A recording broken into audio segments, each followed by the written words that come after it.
We just saw there the passing game big tonight as it's a little colder. Yeah, and also we'll look for Matt Bloom to carry on with he had a great game last week, and we'll look for him to carry on with that at running back and carry the load for Mount Horeb. And also Zach Steckline had a great week last week on the defense, and we'll look for him to continue to motivate the defense and sort of drive them at the outside linebacker position. And if we go back to last year and even the year before that, Mount Horeb has beat Waunakee on those occasions, and they're looking very hungry to beat them for a third time. Last year they beat them 20-13, and the year before that, I believe, 27-14. Yeah, and that's quite an accomplishment considering Waunakee was the state champs 3 years in a row in 2009 through 11, and then they were runners-up once again in 2012. So they're playing a team right now that has tons of experience and tons of success in their history. So we'll see if Mount Horeb can get 3 straight wins here, 3 straight years in a row against Waunakee, which would be big for them. Now after this quarter, we have the flipping of fields. 3 receivers on the left, 1 on the right. Bloom in the backfield with Myler. Myler takes a snap, looking left, now going right to Bloom out of the backfield.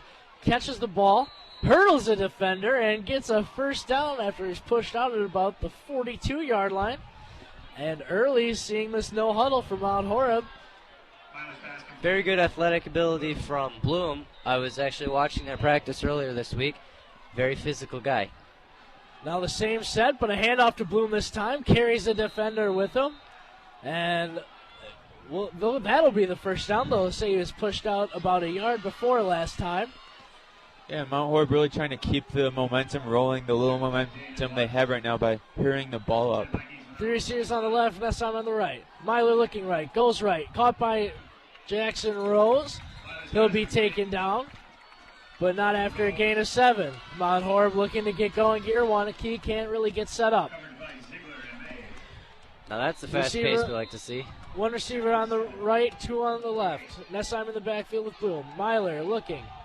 Caught by Graham Slesher, but after a little bubble screen play, he'll get about where the line of scrimmage was on that play.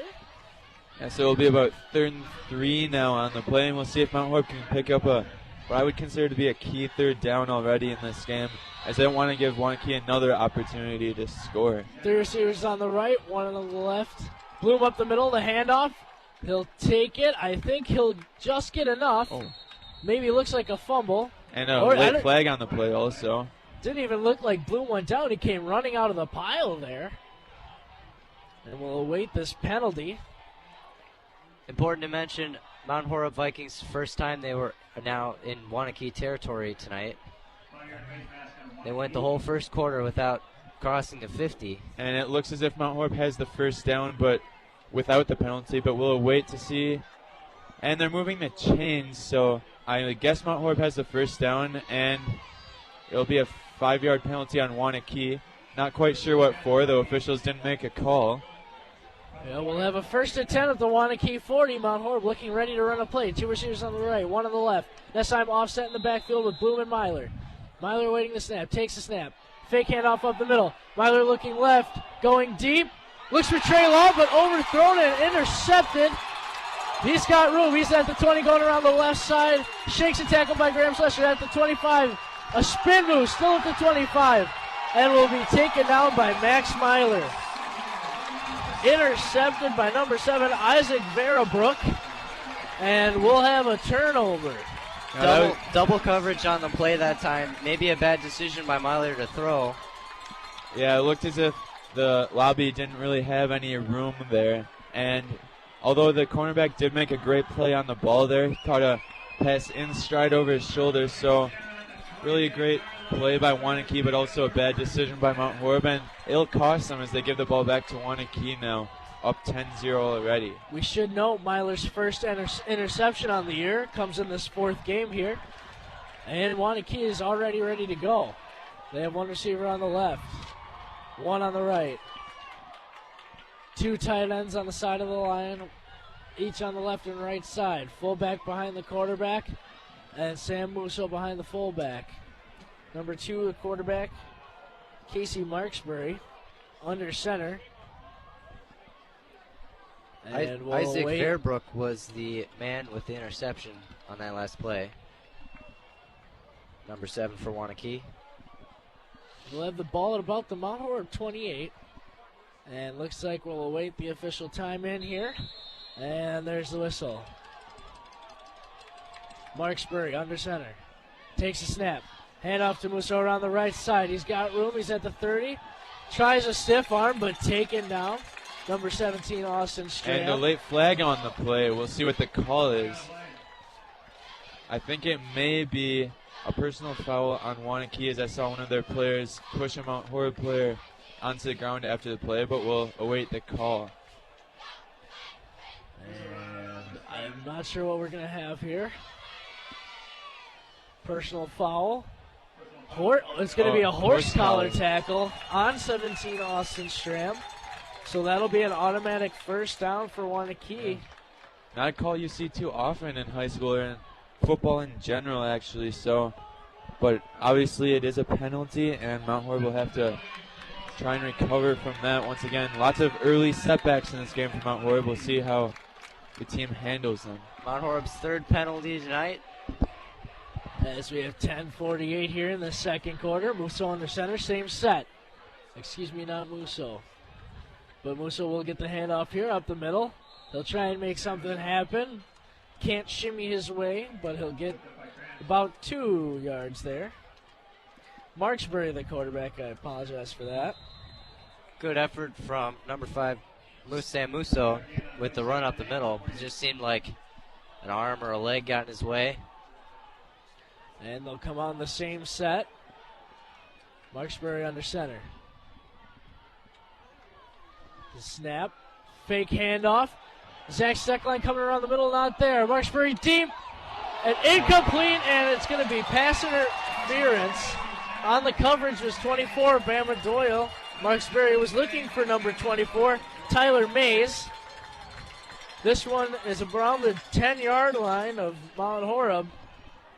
Yeah, it looked as if Bama Doyle was on the coverage there, and he looked back to track the ball, and the receiver stopped in his tracks, and Bama just happened to run into him. Sort of unfortunate for a quarterback, but a penalty nonetheless. There's 10-10 left in the second quarter.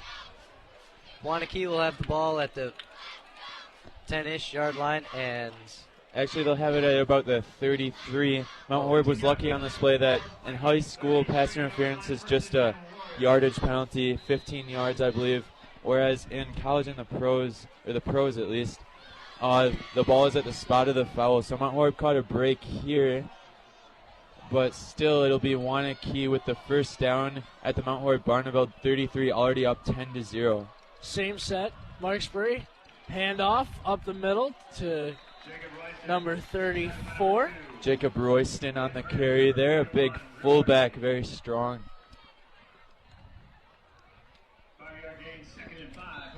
We'll get about 2nd and 5 here. It's important to note these running backs from Wanakee, the good ground game that they've been having so far tonight. And same set here. Marksbury under center. Gets a snap. Handoff around the right end to Musso. Makes a cut upfield, hurdles, and gets down to about the 21-yard line. It'll be a first down. Not for going to be a Wanakee. first down. Not. Or they will move the chains. It didn't look like he had the first down, but maybe just at a disadvantage from this angle. Let's see if Mount Horeb-Barneveld can make a stand earlier in this game. This is a very important drive, as all of them are, but this one is very important for momentum. Same set, Wanakee. Hand off to Musso. Around the right side, finds a hole, makes a cut, spin move, down to about the 8-yard line. Musso kind of at will here, just finding the small holes and getting through them and making some moves. Yeah, the Wanakee offensive line sort of overpowering Mount Horeb's defensive front so far in this game. Wanakee with close to 100 rushing yards this game. And it's going to be a 1st and goal for Wanakee as the clock ticks down to about 8:50. Still 10-0 Wanakee. And they're pushing here for more points. One receiver on the right. Tight end on the right and left. Same I formation. Mark Spurry, hand off to Musso around the right side, and he'll get stacked up and dropped. It'll be a loss of about 2. There on the tackle, Zach Steckline and Austin Schramm. Steckline, not somebody that we aren't surprised to see making the tackle there. Yeah, a very common call for us as Steckline has made many tackles and big tackles, such as tackles for losses and sacks this year. So look for him to continue that in this game and step it up. A goal line set here for Wanakee. With the fullback and back in the backfield. Toss Moose around the left side, looking for a hole. Cuts up the field, tackled, and he'll be short. He'll get to about the 1-yard line, and it'll be 3rd and very short for Wanakee. Another tough spot here for the Vikings as they're, for the 3rd time tonight, facing the Wanakee Warriors in the red zone. Yeah, if Mount Horeb-Barneveld can get a stop here on the 1-yard line, it could be big, save 4 points on the scoreboard, or maybe even 7, as Wanakee would most likely attempt a field goal if we can get a stop here. And the same set, that same goal line set. Marksbury under center. Handoff up the middle, touchdown Wanakee. Number 34, Jacob Royston. Okay. And that'll be another touchdown. We'll go 16-0 here, awaiting the extra point. The 7-16 here in the second quarter. Now we'll await this extra point. Maybe something going down out there on the field. We'll see. Travis Rohr, the coach of the Mount Horeb-Barneveld Vikings, having a conversation with one of the referees. And that was a very quick conversation. We'll call it a touchdown. Maybe offsetting penalties. And I think that's... Oh, the penalty will be assessed on the kickoff. Yeah, so there was a penalty on Wanakee on the play, but a penalty that will be assessed on the kickoff as Wanakee, the touchdown will stand, and as of now it's 16-0 Wanakee, awaiting the extra point. A couple top 10 showdowns in Division I headline the Week 4 high school football schedule. I'm Travis Wilson, and this is a WisSports.net Minute brought to you by RallyAroundUs.com. More high school sports news after this. Coaches, are you looking for a simple way to fundraise for uniforms, preseason tournaments, equipment, or anything else? Check out Rally Around Us, an easy-to-use online service that makes fundraising the least of your worries. Athletes can build out contact lists with real-time donation alerts. Your supporters can donate right from their phones. You can build custom campaign pages, and everything flows seamlessly into an easy-to-use dashboard for you as a coach. Get your team started for free at RallyAroundUs.com. After all, no one really wants that cookie dough anyway. It's hard to believe we're already more than a third of the way through the high school football season, with Week 4 set to kick off this weekend. The schedule is highlighted by a couple top 10 showdowns in Division I. Top-ranked Muskego will put its 40-game winning streak on the line against 5th-ranked Mugwanago in our Quick Trip Game of the Week. One of the best rivalries in the Fox Valley area finds 6th-ranked Appleton North traveling to 3rd-ranked Kimberly. There are some really good small school games in the central part of the state. While Edgar lost a close non-conference game to rival Stratford a couple weeks ago, the Wildcats are still the top-ranked team in Division 7, and they'll travel to D6's second-ranked team Colby this week for control of the Merriwood Conference. Upstart Wittenberg-Burnhamwood has been one of the most impressive and surprising teams of the early going, and the Chargers get another huge test as they'll travel to D5 second-ranked Amherst. In other rivalry games this week, Plymouth and Kewaskum will do battle in the East Central Conference, while Toma and Sparta meet up for the 115th time, as Toma leads the all-time series 67-41 with 6 ties. Beaver Dam and Watertown square up for the 99th time, while Kiel and New Holstein meet up for the 75th meeting between these schools, separated by just 5 miles. This has been a WisSports.net Minute. Check us out online at WisSports.net and search iTunes for the WSN podcast.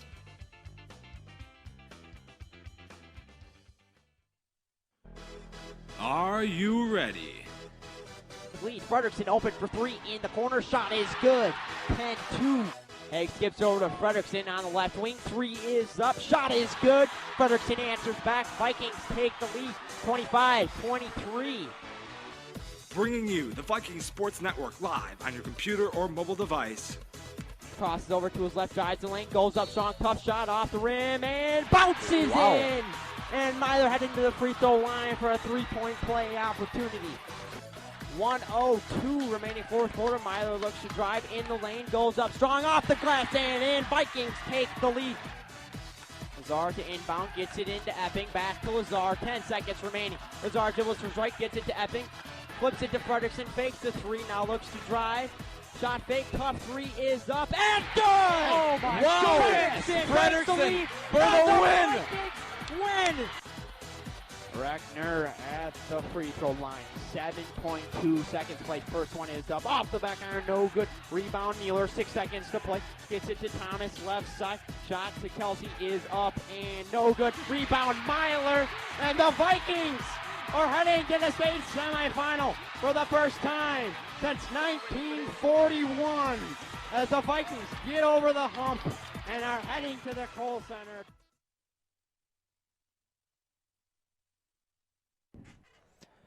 And a good evening from Monona Grove High School here in Monona, Wisconsin. Cottage Grove, Monona, all the same here around this part of the area. Blaine Bestel alongside Will Imbus here today on the call. We got about 10 minutes on the clock before we have this kickoff at Monona Grove between the Silver Eagles and the Mount Horeb-Barneveld Vikings.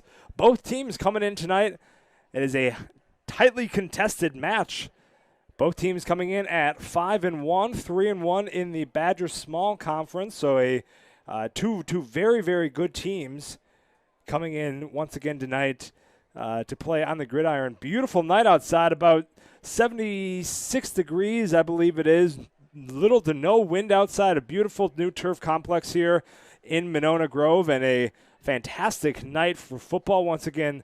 Blaine Bestel, Will Imbus on the call tonight, and Mount Horeb coming off a fantastic victory against Stoughton at their homecoming game. You can actually check out our social media for some highlights of that last game. Some fantastic work by some defensive action there on the Mount Horeb-Barneveld side, and coming out with a victory 20-8 over the Stoughton Vikings on the homecoming game. Another Badger Small victory for those Vikings. As we said before, Vikings right now coming in at 5-1, 3-1 in the Badger Small Conference. Had a tight loss to Baraboo a few weeks ago. About 2 weeks ago, Monona Grove also coming into this game 5-1, 3-1 also in the Badger Small Conference. Same loss to Baraboo. So common loss opponent here for both of these teams. Baraboo actually falling last week as well. So a little bit of a shakeup in the Badger Small Conference. Fort Atkinson now leads the Badger Small with an undefeated record as they came out on top of Baraboo last week. So this is a tight Badger Small race all around, and we have a great game coming up here in Monona Grove. When we come back, we'll have some stats from the previous week, and we'll have some keys to the game, and then we'll have kickoff here from Monona Grove. Blaine Bestel, Will Imbus bringing you the call tonight. We'll have Vikings football action coming up right after this. Doctors Steve Samuelson and Lauren Taw are your local eye care professionals. Samuelson Eye Care provides the highest quality optometric care for both adults and children in a friendly, comfortable, and professional environment. Clear vision starts with healthy eyes. So contact Samuelson Eye Care at 437-3377. That's 437-3377 to schedule an exam today. You'll be glad you did. All of us love sports, but not all sports are created equal. College sports have big budgets, dedicated alumni networks, and corporate sponsorships. Professional sports have even deeper pockets, millionaire owners, lucrative TV and radio deals, and merchandise sales. High school sports have you. Everyone agrees high school sports give us plenty of reasons to cheer. And now's a great time for us to give back. Supporting your hometown high school won't cost you much, but it will go a long way to ensuring the games we love the most are here to stay. Wisconsin high school sports. They're good for our kids, good for our community, and best of all, they're good for you. This message presented by the Wisconsin Interscholastic Athletic Association and the Wisconsin Athletic Directors Association. Located in the heart of beautiful Mount Horeb, Wisconsin, Norsk Golf Club boasts a tough but fair 9 holes that will be challenging and fun for golfers of all ages. Norsk Golf Club is dedicated to serving our community by creating a family-friendly destination for golf, outdoor recreation, and entertainment in every season while preserving the irreplaceable green space in the center of Mount Horeb. Don't forget about our bar and grill, bowling lanes, and to stop by and watch the Wisco Radio broadcasts. To book a tee time, visit us online at norskgolfclub.com or call 608-437-3399. That's 608-437-3399. Mount Horeb Utilities is a locally owned, not-for-profit utility dedicated to the community it serves. Providing safe, reliable energy to customers in Mount Horeb, our hometown team is customer-focused and service-oriented, looking out for the community's best interests. At Mount Horeb Utilities, we are committed to keeping Mount Horeb a great place to live, work, and play. For more information on how Mount Horeb Utilities energizes our community, visit MountHorebUtilities.com. Are you in need of chiropractic services? Dr. Joe Ryan at Mount Horeb Chiropractic will provide the finest chiropractic care to each and every patient. Dr. Ryan uses advanced spinal correction and chiropractic adjustments utilizing state-of-the-art techniques. Dr. Ryan has years of training, expertise, and experience in helping patients get relief from their back pain, neck pain, and other related conditions. Located at 1840 Business Highway 18151 next to Pizza Hut, or call 608-437-0099 to set up an appointment today. Wisco Radio, the leader in Wisconsin prep sports.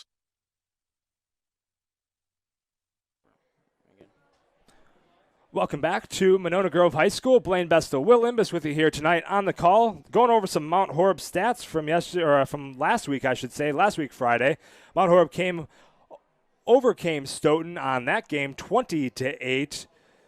Colton Schaller in the quarterback position there for Mount Horeb-Barneveld. 5 completions. He had 12 attempts on that one, 41 yards, and he had an interception, but rushing game was a little bit more fruitful, I should say, for Mount Horeb. Trenton Owens 24 yards, Colton Schaller had 6 yards on the ground, and Tyler Beekner led the Vikings with 117 yards, 5.3 yards per rush for Tyler.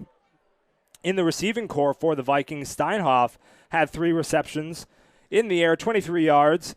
Landon Elstad had a reception for 13, and Gavin Bazala had one for 5. Now in the defense, I think this is where Mount Horeb really shined against Stoughton.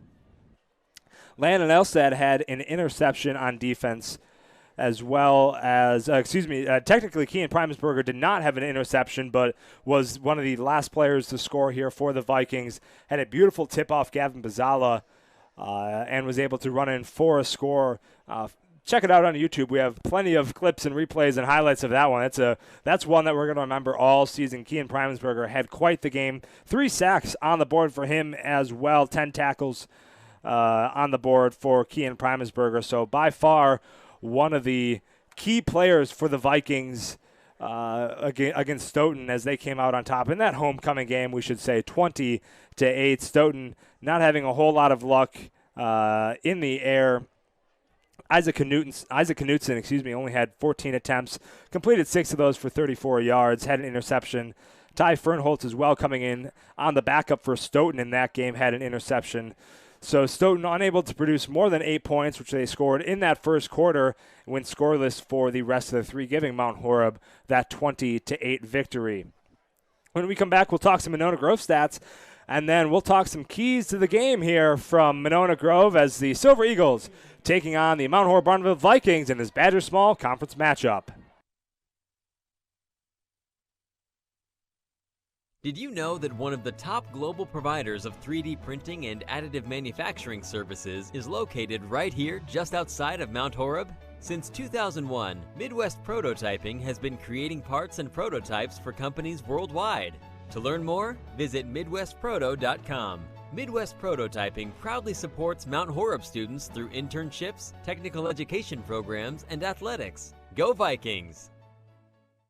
The Grand Stay Hotel and Suites is a brand new hotel in Mount Horeb. The Grand Stay caters to business and leisure travelers and is ideal for individuals and families. In a convenient location near Madison, Grand Stay is also a great option for guests visiting neighboring Barneveld or Epic Systems in Verona. We offer clean, comfortable rooms, free hot breakfast, an indoor pool, hot tub, and a 24-hour fitness center. To see pictures, visit grandstaymount.horeb.com. Book online or call 608-437-5200 to make your reservation today.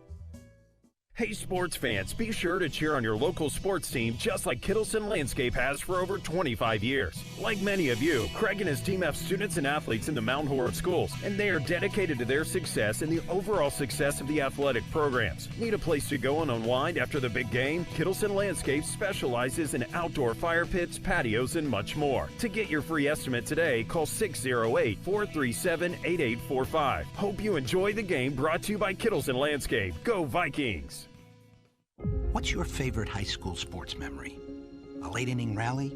A game-winning shot? A photo finish? Maybe it's a pep rally or a pregame ritual. Maybe it's the euphoria of a late-night bus ride home after a hard-fought win. Maybe it's having pizza with teammates after the game. Now, imagine if it never happened at all. School sports need your help. With budgets getting tighter, it's more than the games that are on the line. It's all the traditions, the community pride, the culture of your hometown high school. Plus, all those memories that are on the line, too. What can you do?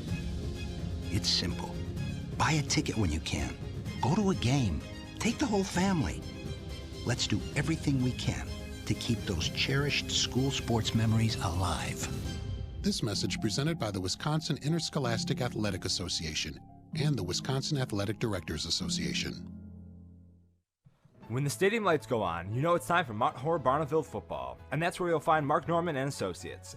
As a parent and local business owner, Mark knows the importance of supporting high school athletics, the athletic program, and Mount Horeb-Barneveld Football. Mark Norman and Associates also knows the importance of buying or selling your property. At First Weber of Mount Horeb, Mark Norman and Associates want to help you find the perfect home in the area, whether it be in the town or in the country. For the expertise and the experience you need, call 608-575-3393 or visit them online, marknorman.firstweber.com. This is Wisco Radio. Mount Horeb Utilities is a locally owned, not-for-profit utility dedicated to the community it serves. Providing safe, reliable energy to customers in Mount Horeb, our hometown team is customer-focused and service-oriented, looking out for the community's best interests. At Mount Horeb Utilities, we are committed to keeping Mount Horeb a great place to live, work, and play. For more information on how Mount Horeb Utilities energizes our community, visit MountHorebUtilities.com. Want to listen to Wisco on the go? Download our app from your phone's app store. Doctors Steve Samuelson and Lauren Taw are your local eye care professionals. Samuelson Eye Care provides the highest quality optometric care for both adults and children in a friendly, comfortable, and professional environment. Clear vision starts with healthy eyes, so contact Samuelson Eye Care at 437-3377. That's 437-3377 to schedule an exam today. You'll be glad you did. Now, back to the action. Right here on Wisco Radio. Located in the heart of beautiful Mount Horeb, Wisconsin, Norsk Golf Club boasts a tough but fair 9 holes that will be challenging and fun for golfers of all ages. Norsk Golf Club is dedicated to serving our community by creating a family-friendly destination for golf, outdoor recreation, and entertainment in every season while preserving the irreplaceable green space in the center of Mount Horeb. Don't forget about our bar and grill, bowling lanes, and to stop by and watch the Wisco Radio broadcasts. To book a tee time, visit us online at norskgolfclub.com or call 608-437-3399. That's 608-437-3399. Find all previous stats, replays of past games, and weekly podcasts covering all Vikings athletic action by going to wiscoradio.com and clicking under the Archives podcast tab. Welcome back to Monona Grove High School. Blaine Bestel, Will Imbus here. We are ready for kickoff here on a beautiful Friday night. This is what we've been waiting all week for. We had a little bit of rain last week as the Vikings took on Stoughton, but nothing to keep the crowd out of the stands. And this is quite the night for football. Mount Horeb-Barneveld in their whites. Monona Grove in the baby blue tonight. Will, looking at these two teams, what's the key to the game here for Mount Horeb to come out with a victory and kind of cement their standing here in the Badger Small? I think, of course, they got to keep up what they're doing on the defensive side of the football. They've played really well over the last couple of games, especially creating all the turnovers and really scoring points. But as you look over the last few games, one thing they have to get going is the passing game on offense. It really has been very much non-existent for the most part, and they really need to get that going. And when they start getting in these better games and playing more high-powered offenses that are going to put more points up on the board, because if you think about it, your defense is not going to, well, if they're out there for 20-plus minutes a game, they're not going to be able to hold them off the board. Yep, absolutely. Scoring, especially on the pass, is going to be crucial here for the Vikings as Monona Grove is on to kick. Mount Horeb elected to receive here. Mount Horeb going to be heading from our right to the left, and we'll have a game. Now we'll pass it over to Will for tonight's play-by-play from Monona Grove High School. Here in the kick.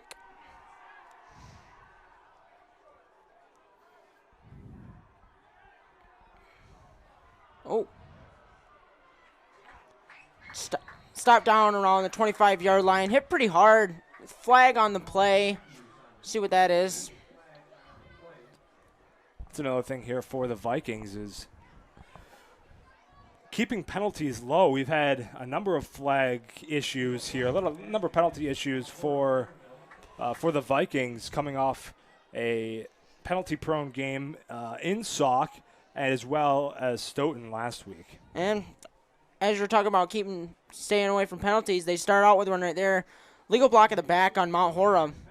15 yards, putting them all the way inside their own 10. Not a really great spot to start. Especially because they haven't had a really big, high-powered offense. They're really going to have to get it going early here.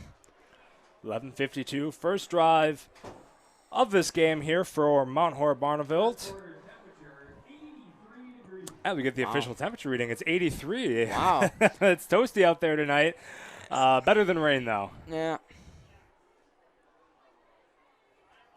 And off Tyler Beekner. Gets a couple of yards. Not much. And that's Tyler Beekner's MO, I think, Will, is let's move it 5 yards up the field at a time. His average yardage per carry last game against Stoughton was 5.3. So move it 5 yards or so, get it up the field, move the sticks, and I think that's going to be what the Vikings need to do here to keep things moving in this first quarter. Mm-hmm, for sure. Motion Beekner out the backfield. Scheller drops back, and pass is dropped. Broken up by number 21. Tyler Dahlhauser, yep. Tyler Dahlhauser, 21, the senior. 5'9" on that roster, 175. Not a very big guy, no. Not at all, but came in with power, breaking up that reception. 11-12 left here in the first quarter. Third down, 5 to go. Scheller in the shotgun.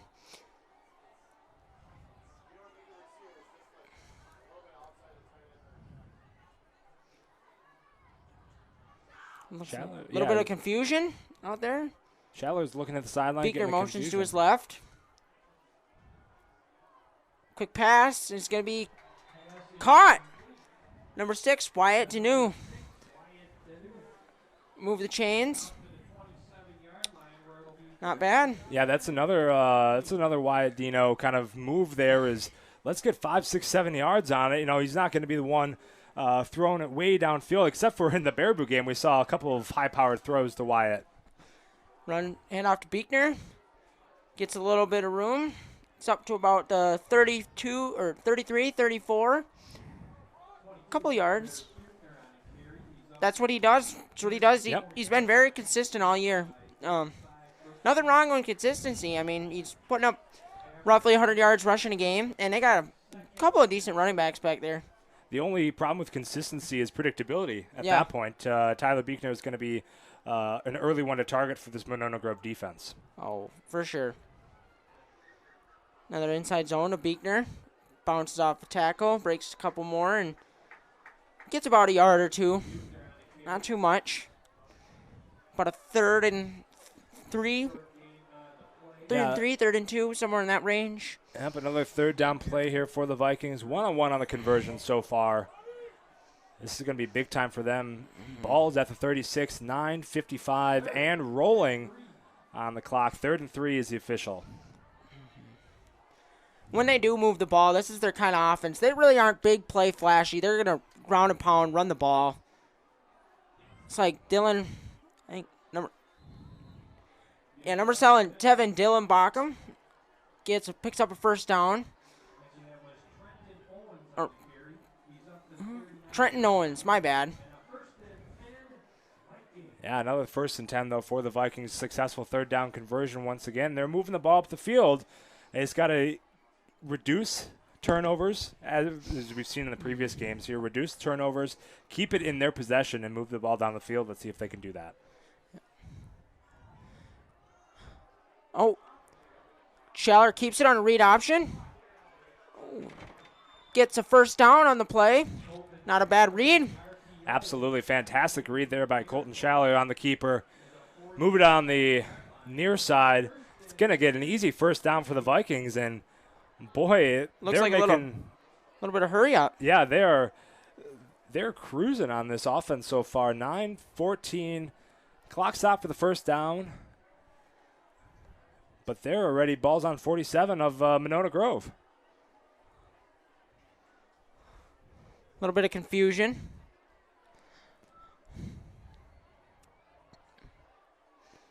Schaller in the shotgun. Hand off to Owens. Gets hit pretty hard and runs into a wall. Loses about a yard, maybe, if he's lucky, gets back to the line of scrimmage. That's going to be Tyler Dahlhauser once again on the takedown for Owens. Owens having a fantastic season for these Vikings.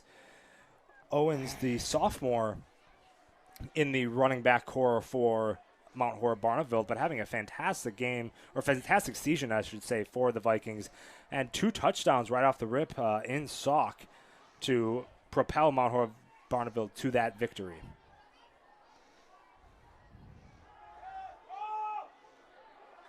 Incomplete pass intended for Landon Elstead, number 12. Looks like Schaller put a little too much juice on that. Hit him right in the shoulder pad. Just a little bit too hard, but that's going to be a 3rd down and I think 3rd down and 9. Yep, going to be yet again another 3rd down for these Vikings. 2 for 2 so far on this drive on 3rd down conversions. 8:27 clock stopped.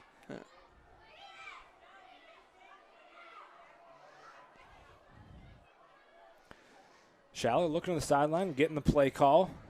Looks like there's been a little bit of confusion on some plays early.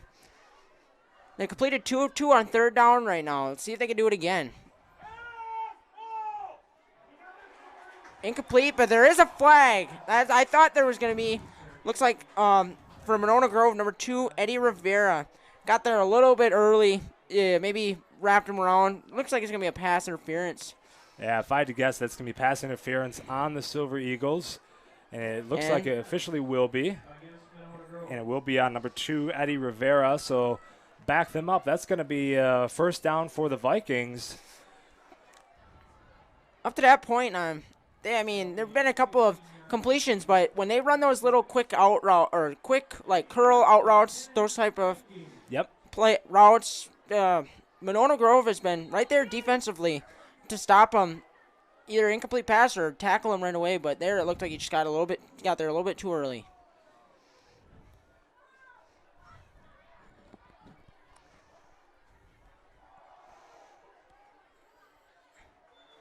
Hand off number 22, Tyler Buechner. Just keep running the ball. They got pick up a 3 on that play.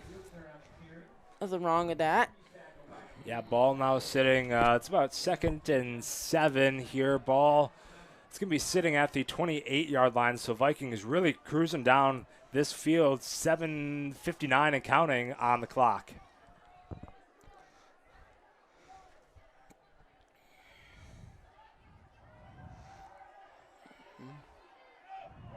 Oh. Schaller on a design quarterback run got hit behind the line of scrimmage. 3rd down. One thing Mount Horeb's been doing really good on this drive is they've controlled the pace. They've run the ball, they've run the clock, ground and pound. That's what they've really done all year. They're passing game, they're still trying to find it. Really just the running game. They got a lot of good running backs. There's no need. There's still a need to pass, but their running's working pretty well. But we'll see. Oh, deep shot. Incomplete on the play. Pass intended for number 6, Wyatt Deneau. But there is a penalty in the back by the quarterback. Holding on the offense. So that looks like that's going to be where the Vikings offense will stall on this drive. Made it all the way down. It's going to be after it got backed up after the hold. Declined. It is declined, so it's going to be 4th and 9 or so at the 30-yard line. I think Vikings probably go for it here. Yeah. A little too far on the kick and way too narrow for any sort of special teams punt. So I think Schaller and the Vikings go for it here. 7:07 on the clock in this first. Yeah, Pertusade's got a leg, but I don't know. That's a pretty far kick. You think? Come on. Yeah, he's going to need to stretch that thing before he tries to kick this one. Yeah. Schaller's going to be under center once again here for the Vikings. They're going to go for it on 4th down, 4th and 9. Yeah. Not a bad move. Not a bad move at all. Moshe Beekner out the backfield.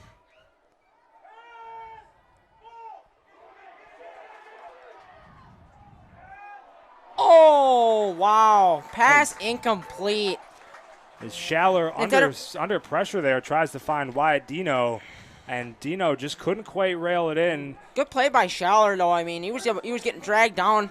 To even get that ball out, that's nice. That's a play Wyatt Deneau and everyone else really knows he should have made. He had space. He was open, but what can you do? They make mistakes like that. And it's going to be defensive time to stop Monona Grove in their tracks. First time we'll see the defense here tonight. Good thing to see number 77, Sean Donlin, back on the field. He was in a boot last week, I should say, against Stoughton. Good to see him back on the defensive line for Mount Horeb-Barneveld as the Silver Eagles start their offensive stand. Yeah, I'm sure Mount Horeb loves having a big presence like him inside as he opens up the game with a tackle right there. Nice play by him. He got off his blocker pretty well. Cooper Marsh for the Silver Eagles on the carry. Grabs 3 yards for the Silver Eagles. 2nd and 7. 6:40 and counting, all knotted at 0 from Monona Grove. In the shotgun is Monona Grove. A bit of an end around, jet sweep type play, and it's going nowhere. Mount Horeb got there real quick. Tackled him for a loss of 2. Looks like on the play, Cooper Marsh with a carry. And the 2-yard loss there for Marsh and the Silver Eagles. Going to bring back up 3rd and 9. 6:04 and counting. Long third for the Silver Eagles. Good start to defense from Mount Horeb. The line has just gotten. They're winning at the line of scrimmage right now, as you can see. There are only 2 plays, but big presence inside with Sean Donlin on the first play.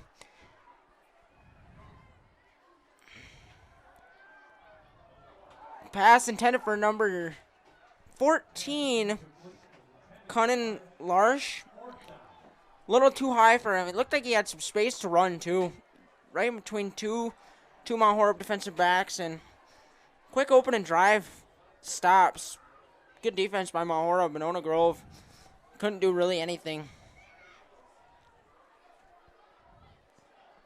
Long 4th and 9, 5:41 clock stop, ball on that 30 of the Silver Eagles. And it's going to be a punt for the Silver Eagles. Ball. Really high kick. Ball is up, and it's going to land around the 45 or so of Mount Horeb-Barneveld, and that's where the Mount Horeb-Barneveld offense will start. Pretty good field position. You can't. Yeah, can't really. deny that. I mean, considering where they started in their first drive back at the 10-yard line, that's going to be a much better field position. Official spot, 47-yard line of Mount Horeb-Barneveld. 1st and 10, their second drive. We'll see what Schaller and company can do here in this second drive of the game. First drive made it all the way down to the 30-yard line, got cut short.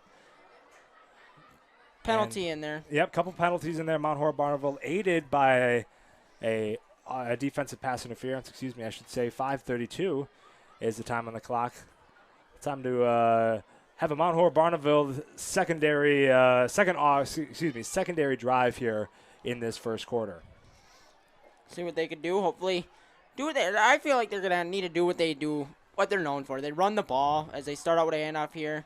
Tyler Beekner trying to find a hole, cannot find anything. Gets taken down for a loss of 3 or 4. And that's what we were saying earlier, Will, is Tyler Beekner, one of those players for the Vikings, is going to punch it forward. But like we said before, consistency also relays predictability. And Silver Eagles caught that one right off the rip, dropped Beekner for a loss of 3, 2nd and 13.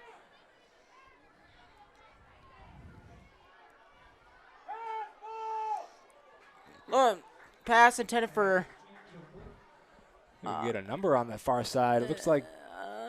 It's hard to tell. 3. Looks like Gavin Bazzala potentially. Yeah, pass intended for Gavin Bazzala. It looked like it was tipped at the line of scrimmage. One of the Monona Grove Silver Eagles must have got a hand in it or somewhere. So a long third down here for the Silver Eagles, 3rd and 13. Mm-hmm. Or excuse me, for Mount Horeb-Barneveld. Oh, pass intended for number 9. Ethan Steinhoff dropped. Maybe looked like Colton Schaller put a little bit too much juice on it. No, done that a few times. Passed on the last drive. Passed for number 12. Landon Elstad did that too. But it's going to be 3 and out there for the Mount Horeb-Barneveld Vikings on their offense, and they'll send it down. Disappointing drive. Nice boot by Schaller, end over end. Wow. Good kick. Down him inside the 5. Beautiful boot there from Schaller. That's going to keep them at the 4-yard line. This 5-yard line, I think, is where they officially are going to mark it. And there is a flag on the field, the 45-yard line of Monona Grove. Wow. Well, I'll tell you one thing. For Schaller being the quarterback, he's also got a pretty good leg. He kicks it pretty well on those kicks. He does, and Mount Horeb-Barneveld had a special teams recovery touchdown against Stoughton last week because Schaller pinned the ball at the 1-yard line. So not only does he have an arm, he's got quite the leg on him. And we'll see what this flag looked like it was is. It looked like it was a holding on Mount Horeb. See what's gonna happen here. See what the coach wants to do. Speaking of coaches, we got a couple familiar faces on this coaching sideline. Travis Rohr on the assistant coaching staff, as well as Coach Ryan Kleppe, who is on the assistant coaching staff for Monona Grove. Both previous coaches in the Mount Horeb-Barneveld program before Coach St. Arnold took his reign of this Vikings team, but both coaches have found their home at Monona Grove and are currently on the sidelines. So a little bit of a reunion for these two coaches, seeing some familiar faces throughout the program. And as so far, really, St. Arnold has done a good job. Absolutely. As a coach, and I mean, they're starting out this season hot, 4-1 or 5-1. 5-1. Yeah. 5-1. Really, just doing a great job coaching. Yeah, and we've heard from Coach St. Arnold a number of times. This is his senior class. This is his 4th year with the program. You can really see that maturity come through. Yeah, a couple of disappointing seasons, and just for them to come out this season and play the way they have, yeah, give a lot of credit to St. Arnold and the whole coaching staff, really getting these guys ready. Yep. Cummings with the keeper there, the quarterback for the Silver Eagles, picking up 9. It's going to put it 2nd and 1. Ball's at the 14-yard line of Monona Grove. 4:16 and counting on the clock, so we're getting close to the end of the first, scoreless with 4:12 and rolling. Cummins with the keeper again. Picks up a first down. Gets it to about Silver Eagles 28, 29.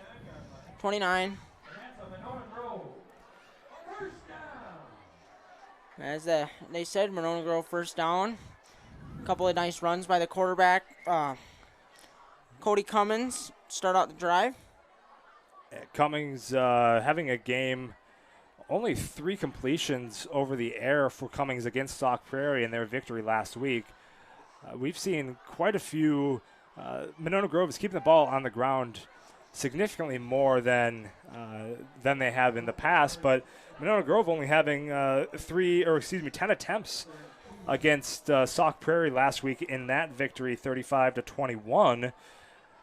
Cody Cummings only completed 3 of those, grabbing 66 total yards. So a couple bombs for Cody Cummings, but other than that, he's kept it on the ground. He actually had 117 rushing yards against Sauk Prairie, so that's I think that's going to be a player to watch for Mount Horeb as the clock ticks under 2 minutes here in this first. 2nd and 7, ball on the 32.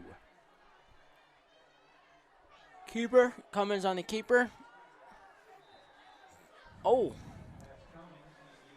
Not a couple more yards. Keep it on the ground. Going to meander his way up a couple more yards here. 3rd and probably 4.5 or so. 3rd and 5. 3rd and 4 is the official call. Manageable here there for Cummings on the rush, but 2:25 and counting. A little bit of confusion. Yeah, Cummings looking to the sideline, going to get the play call.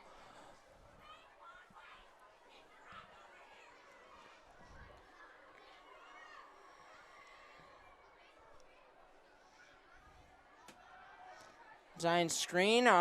Nice tackling by the Mount Horeb defense. Stopped him about 2 yards short of the first down. Good tackle there by Paul Matthews of the Vikings, keeping them short. It's going to be 4th and about 2 as the punt team comes on for the Silver Eagles. At 1:45 and rolling, ball sitting at their 37. They're going to punt it away. Defensive battle so far, but Mount Horeb putting together a first drive was really nice putting together, and then really their second drive they 3-and-out dormant. Their offense didn't do much that drive. Decently short kick. Gonna be down about 34.5, 35-yard line. And that's going to be where Mount Horeb-Barneveld sets up their 3rd drive, and probably barring any major turnovers here, that's going to be probably one of the last drives here in this first quarter. 1:20 and counting. Ball spotted at the 34 for Mount Horeb-Barneveld. Mount Horeb-Barneveld, as you were saying before, got it all the way down to the 30 on their first drive. Had a 3-and-out on their second drive. Now they have another shot here in this first quarter. Going to give it a little bit of juice, and we'll see 1st and 10 from the 34. 1:20 on the clock. Shallow in the shotgun. Beekner to his right. As you'd expect, handoff to Beekner, doesn't go anywhere that time. With these first down plays, and they're so far really, they've been really predictable. Like they gotta maybe possibly change it up a little bit, more play action RPO in there, something like that. But it's right now the run game isn't working too well. 55 seconds and counting here in this first. All knotted at 0. What a game so far in this Badger Small matchup. They'll get another play in here. Schaller under center. Nice double move. Oh, overthrow is intended receiver, number 12, Landon Elstead. He had him, too. A little bit overthrown, like I said. Yeah, that was a beautiful run by Elstead. Had his defender beat. Double move. He beat him. Landon Elstead been really, really good, both on offense and defense, as he had a pick 6 last week against Stoughton at their homecoming game. Really good on both sides of the ball. Unable to bring that one in, though. 3rd and 9 at the 35.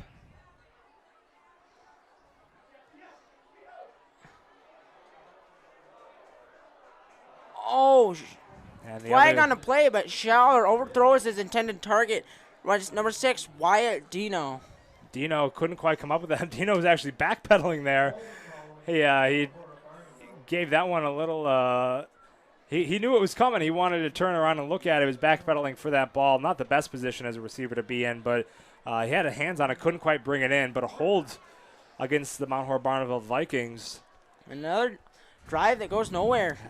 Yeah, another 3 and out there for MHB. 31 seconds on the clock. They're going to be forced to punt it away.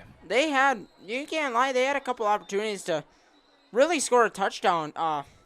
2 deep balls, just one of them overthrown by Schaller and the other backpedal and Wyatt Dino turnaround backpedal. You really can't really put a blame on either one. I mean, looked like it was a good ball coming out of the hand of Schaller. I mean, Dino stopped a little.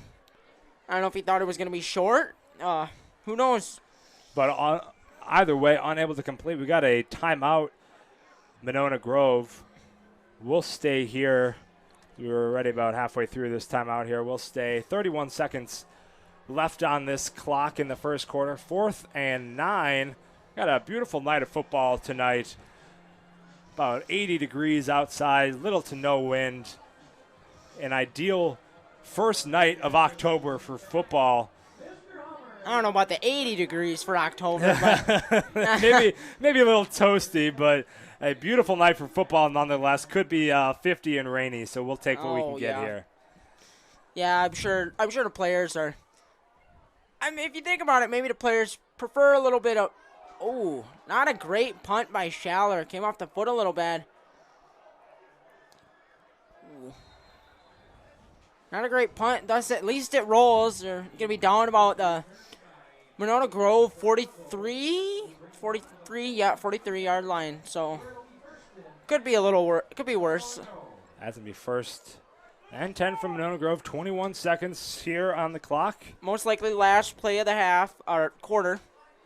As we look to expire this first quarter, Cummings under center for the Silver Eagles.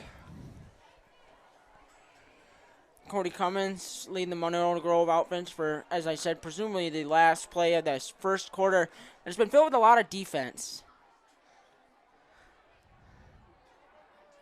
Little quick screen. Gets about 8 yards. Yeah, he's going to pick up a few yards there and then let the clock run out and end of a defensively filled first half. As I said, the first drive by Mount Horeb looked really promising, but a couple of penalties just didn't go their way. Both defenses, yeah, absolutely. Both defenses came out strong, and we got scores at 0 coming into this second quarter. We'll take a quick break. When we come back, more Badger Small football action right here on Wisco Radio. Hey sports fans, be sure to cheer on your local sports team just like Kittleson Landscape has for over 25 years. Like many of you, Craig and his team have students and athletes in the Mount Horeb schools, and they are dedicated to their success and the overall success of the athletic programs. Need a place to go and unwind after the big game? Kittleson Landscape specializes in outdoor fire pits, patios, and much more. To get your free estimate today, call 608-437-8845. Hope you enjoy the game, brought to you by Kittleson Landscape. Go Vikings! Wisco Radio, the leader in Wisconsin prep sports.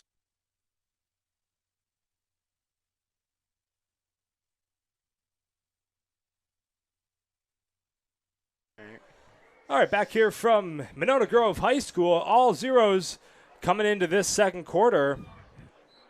Monona Grove going to be starting on offense at the 50-yard line. he got a real quick start. Really a little run up the middle. Didn't quite get the first down. Got really close. About, it's going to be what are they going to call it? A 3rd and inches? 3rd and 1? Somewhere in that range. 3rd and inches here. Cummings. They are going to move the chain. Said might as well. They made it that far. Might as well just give them the extra inch. So they're going to move the chains. First down at the MHB 47. Option. Cummins on a keeper. Gets about a yard or so. Been running a lot. First quarter, a lot of on the ground, both sides especially. A couple of deep shots by Colton Schaller. One of them, a backpedaling Wyatt Danew could not bring it in. And then another, Landon Elstad with a great double move on his defender, but just overthrown by Colton Schaller. Oh, fumble. Botch handoff. And that's going to be a touchdown, Mount Horeb-Barneveld. Gavin Bazzala on the fumble recovery. Touchdown. Wow. Fantastic work there by Gavin Bazzala.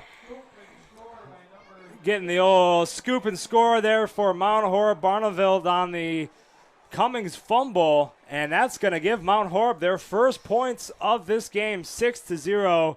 Vikings now lead the Silver Eagles. They get their extra point attempt.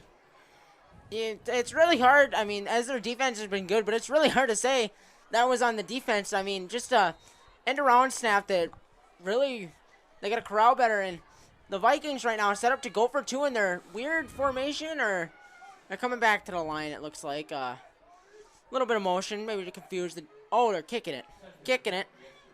Yeah, they will send it up for the extra point. No need to go for 2 here. Shelfepper's out there doing the PAT duty. Up and in. No problems there for Shelfepper. So that's the new score right off the rip here in this second quarter. Second play of the second quarter. Mount Horeb-Barneveld leading Monona Grove 7-0. We'll have more Vikings football right after this. When the stadium lights go on, you know it's time for Mount Horeb-Barneveld Football, and that's where you'll find Mark Norman and Associates. As a parent and local business owner, Mark knows the importance of supporting high school athletics, the athletic program, and Mount Horeb-Barneveld Football. Mark Norman and Associates also knows the importance of buying or selling your property. At First Weber of Mount Horeb, Mark Norman and Associates want to help you find the perfect home in the area, whether it be in the town or in the country. For the expertise and the experience you need, call 608-575-3393 or visit them online, marknorman.firstweber.com. Want to listen to Wisco on the go? Download our app from your phone's app store. Welcome back to Monona Grove High School. Vikings off the old scoop and score. Gavin Bazzala, number 33 for the Vikings, grabbing that one off the turf and sending it home for Mount Horeb-Barneveld. That's going to give them a 7-0 lead here right off the rip in this second quarter. Second drive of the second quarter. Mount Horeb-Barneveld finally said it's time for us to put some points on the board, and they do. They're going to send this one back into the Monona Grove side of the field, but it's going to be a Mount Horeb-Barneveld defense once again to start out the second quarter. Shelfepper boots it in the river end. That's going to be a flag. They're going to get the ball up at the 40-yard line, if I'm not mistaken. That's where they put it. I know for NFL they would, but I think they do the same in college. Or not college, high school. We'll grab the official spot here shortly. Can't remember if it's 30 or 40. We'll have to get the... Looks like they're at the 40. Yeah. I know it's 40 in, like, college and NFL. I know it's 40, and they're looking like... I don't know. Yeah, we'll grab the official spot. It's actually, I think it's the 35 in high school, to be exact. So we'll be sitting at the 35 after the kickoff win out of bounds. We will start at the 35-yard line. Cummings and Monona Grove will start out 11:01 on this clock in the second quarter.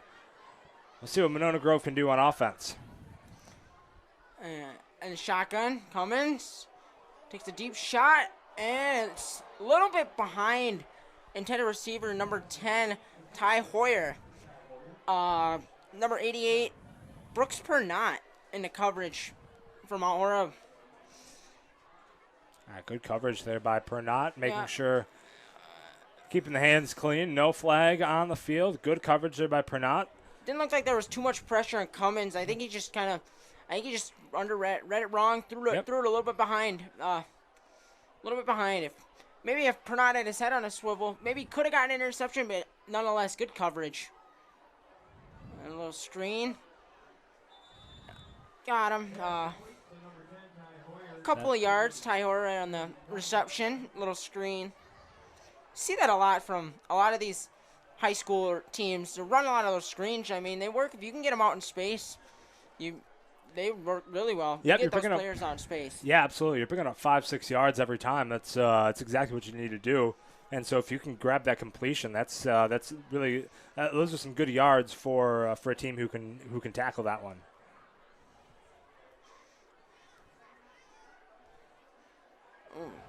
Pass a little bit behind again, but number 21 is receiver number 21, Tyler Dahlhauser, able to adjust and make the catch. Didn't get much after it because it was behind, but still got the first down. Nothing wrong with that. Good gain. Yeah, good game there for the Silver Eagles. 10:09 and counting here in the second quarter. Cummins in a shotgun. It'll be an option play. He keeps it. Ooh, runs. And a couple of Mount Horeb players run him out of bounds. And looked like there was a late hit on one of the Mount Horeb players. Didn't quite catch a number. But that's most likely going to be a 15-yard penalty. Yep, that's another. It's something hard to do with. You're going at him with that much momentum, and it's hard to not run into him. It's like those roughing the passer calls you'll see all the time. They're running at him with so much momentum, it's almost hard to stop. Yeah. You got to feel for them because they really have no margin for. They can't get any help from the officials. You think about it. And so it's going to be first down here for Monona Grove, and within 3 or 4 plays, they have completely switched the momentum, and it is now in the Silver Eagles side. Ball of 21 on Mount Horeb-Barneveld side of the field. 1st and 10 for them after a 15-yard personal foul. And they'll get a great field position here to start this set of downs. Keeper, and just goes down, gets about 2 yards, 3 yards or so. Another down there by another tackle, by Kean Primesberger. Primesberger had a fantastic game. Tackling machine. Yeah, he was the tackling machine against Stoughton. Absolutely, he was all over the field, and Kean Primesberger grabbing that tackle. It's going to be his first of the night. There's a little bit of everything. A little bit of confusion on the sidelines. Cummins looks over to his. As do a couple other players. Looks over to the sideline. Hand off to number 28, Markel Curry. Yeah, it's another small game there for the Silver Eagles. So while they really cruise through here, they're not doing too much else in this set of downs. 3rd and 8. Ball at the Mount Horeb-Barneveld 20, we'll say. Mount Horeb, up to this drive has been up to the point. This series of downs, they've been run through, but they're holding their own right here. A couple of nice stops in the run and overthrown pass. Brooks Pernot in the coverage again. That's going to be a intended pass for Ty Hoyer. Incomplete. 4th and 9. 4th and 9 or 8.5, excuse me. And we'll see. I think field goal unit. I do believe a field goal unit will be coming on for Monona Grove. All right. As we'll see, that's going to be our first field goal here of the night. We'll have the officials line up at the posts, and we'll see what the Silver Eagles can do to maybe get some points on the board here in this second half, or excuse me, this second quarter. Decently long field goal for you don't see very long field goals in high school football too often, but pretty decent long one. See if he can hit it. Cunnan Larsh on the kick for the Silver Eagles. It is up and has plenty of room to go. Holy guacamole, does Larsh have a leg. Got a good boot on him. Yeah, absolutely. That had plenty. He had another 15 yards on that one, and that's going to be 3 for the Silver Eagles, and they're first on the board. We're going to take a quick break here from Monona Grove. Vikings 7, Silver Eagles 3. You're listening to Vikings football right here on Wisco Radio. The Grand Stay Hotel and Suites is a brand new hotel in Mount Horeb. The Grand Stay caters to business and leisure travelers and is ideal for individuals and families. In a convenient location near Madison, Grand Stay is also a great option for guests visiting neighboring Barneveld or Epic Systems in Verona. We offer clean, comfortable rooms, free hot breakfast, an indoor pool, hot tub, and a 24-hour fitness center. To see pictures, visit grandstaymount.horeb.com, book online, or call 608-437-5200 to make your reservation today. This is Wisco Radio. Back here from Monona Grove, a field goal for the Silver Eagles. Large had that one bombed through the uprights. Going to put 3 on the board for the Silver Eagles. Mount Horeb-Barneveld is going to have another shot on offense to get some more. Vikings leading the Silver Eagles 7-3, 8:31 left here in the first half, second quarter here for the Vikings and the Silver Eagles. Large to kick it off.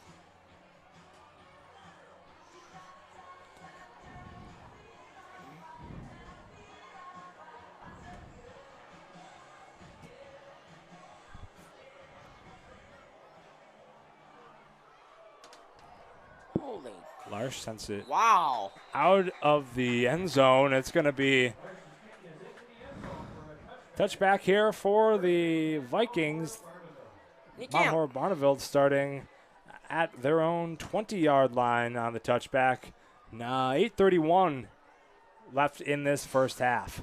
Man, that kicker's got a boot on him. You don't often see an high school kick go end over end all the way into the end zone. Wow.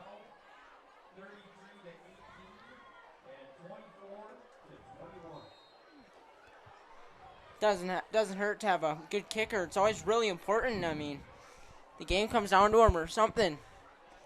Having a kicker you can depend on is really going to make a difference in a team for high school. As Schaller and the offense are back on for Mount Horeb-Barneveld.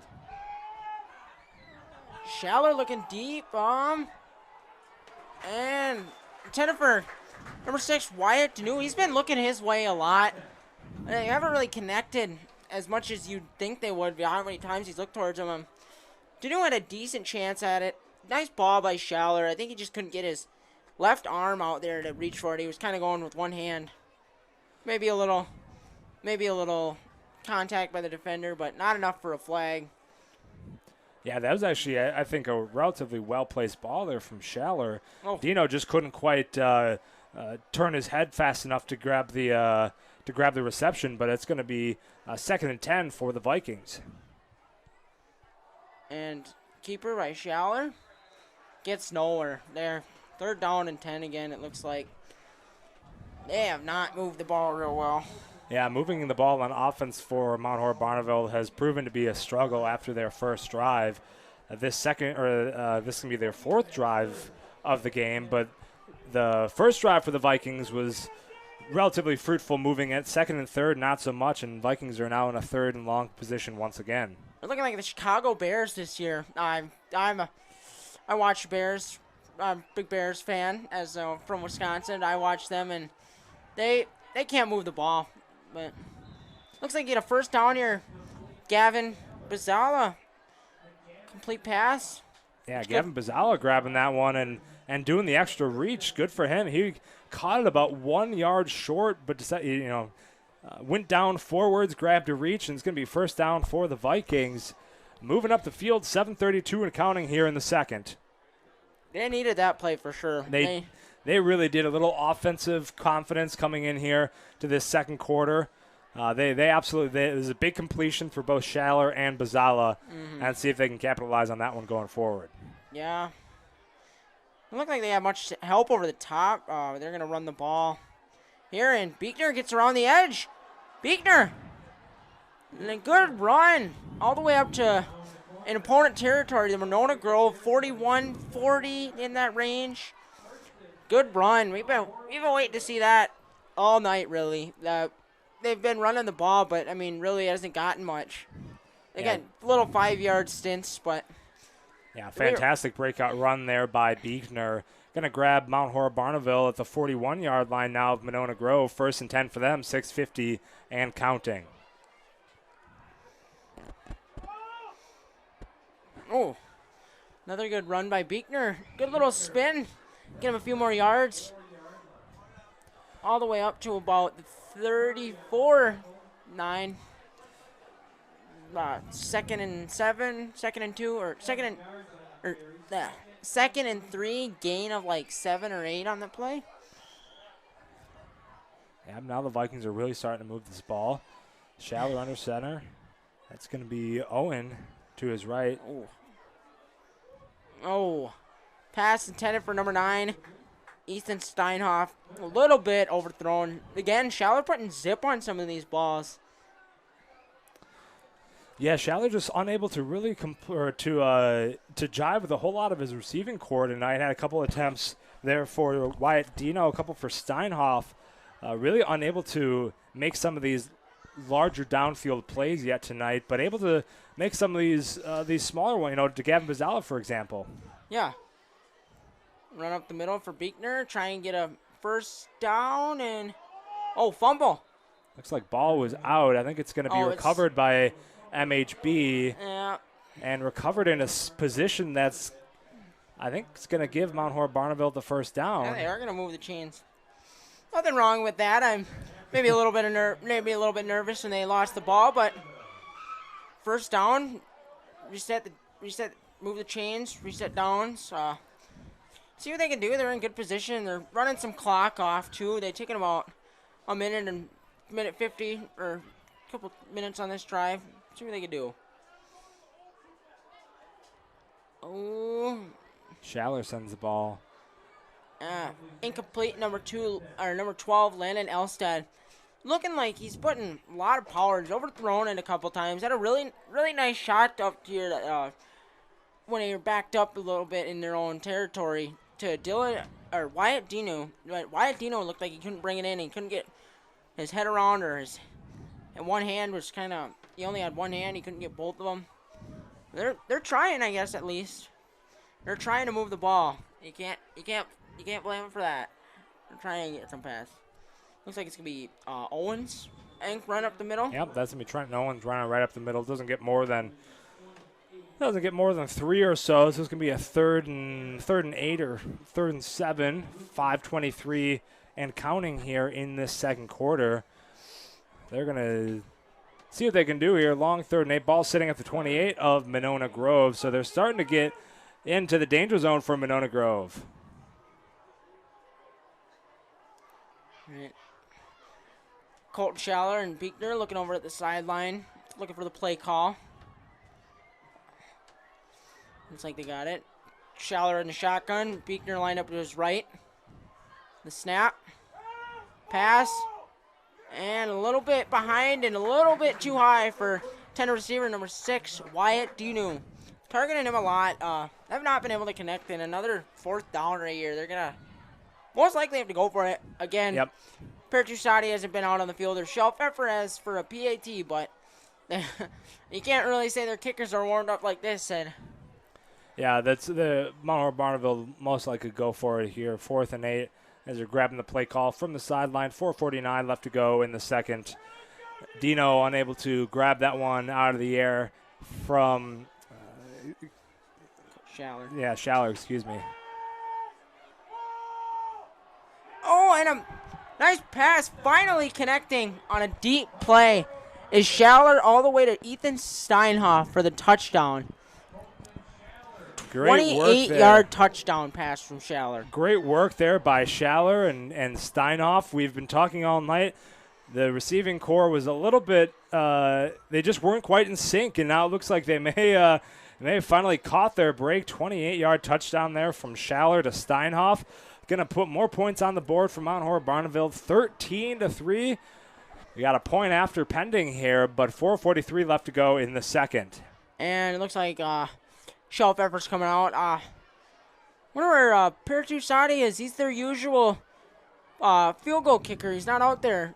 Shelf Effort usually does kickoffs, but he's out here doing PAT as well. Nothing wrong with that. He made the first one. That one is up and no does good. it make it? It doesn't. Wow. It does not make it. So it's going to be 13-3 Vikings over Monona Grove on their homecoming night. 4:43 left to go here in the second. We'll take a quick break. More Vikings football right after this. Farmers Savings Bank is proud of their community banking tradition.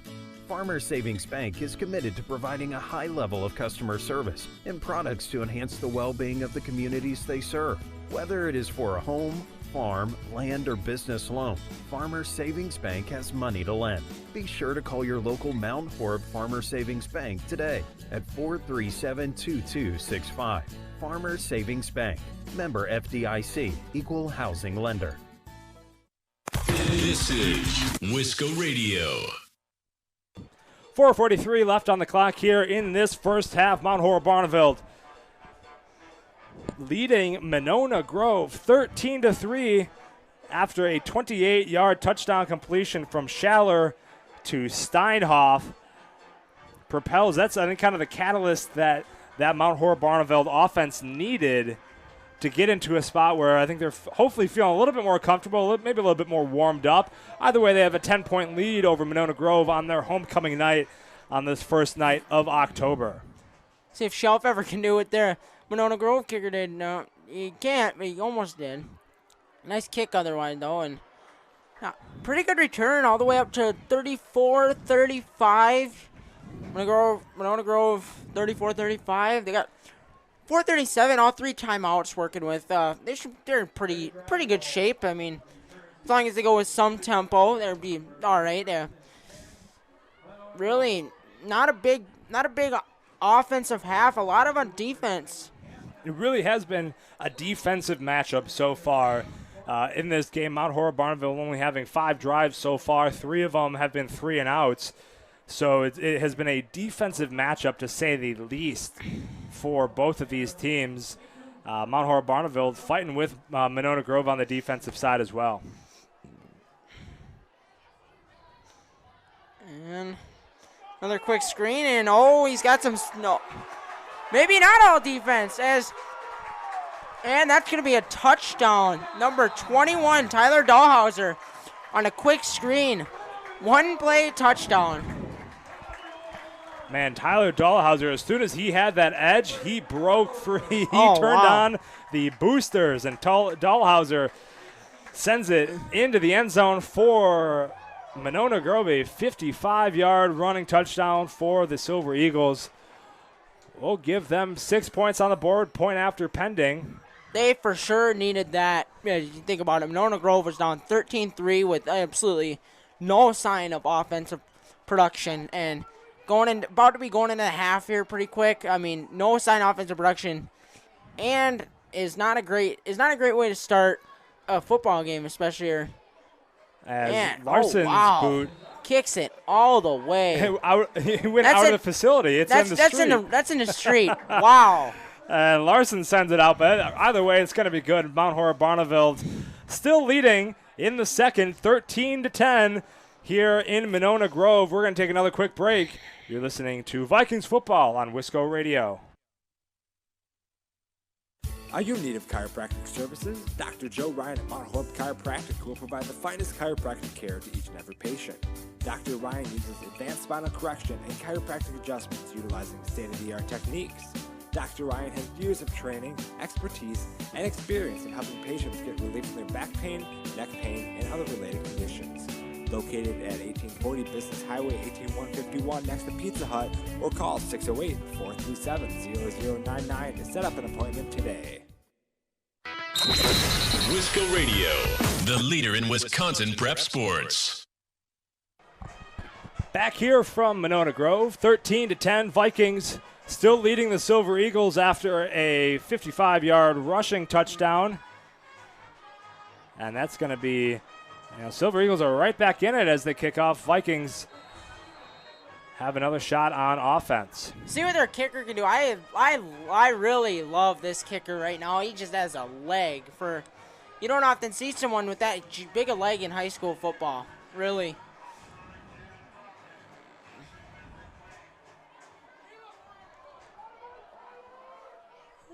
Not quite as far, but still nice boot. Oh, bobbled a little bit by Owens, but nonetheless handled, and he's got a little bit of space and gets it up to about the 30, 31, somewhere in that area. Not a bad return by Owens. And Mount Horeb-Barneveld has got 4:18 to work with, up leading 10-13 over the Monona Grove Silver Eagles here in the second. You know, we just got a little tip from our good buddy Mark Fredrickson. He was on the call yesterday, or excuse me, I keep saying yesterday. He was on the call last week, but he's saying, looks like, and it does check out, Cullen Larsh, his brother's actually the Badgers kicker, which explains a lot. Colin Larsh had his debut at Monona Grove as well, so the Larsh family have plenty of leg to give. So thanks for the tip there over from Mark.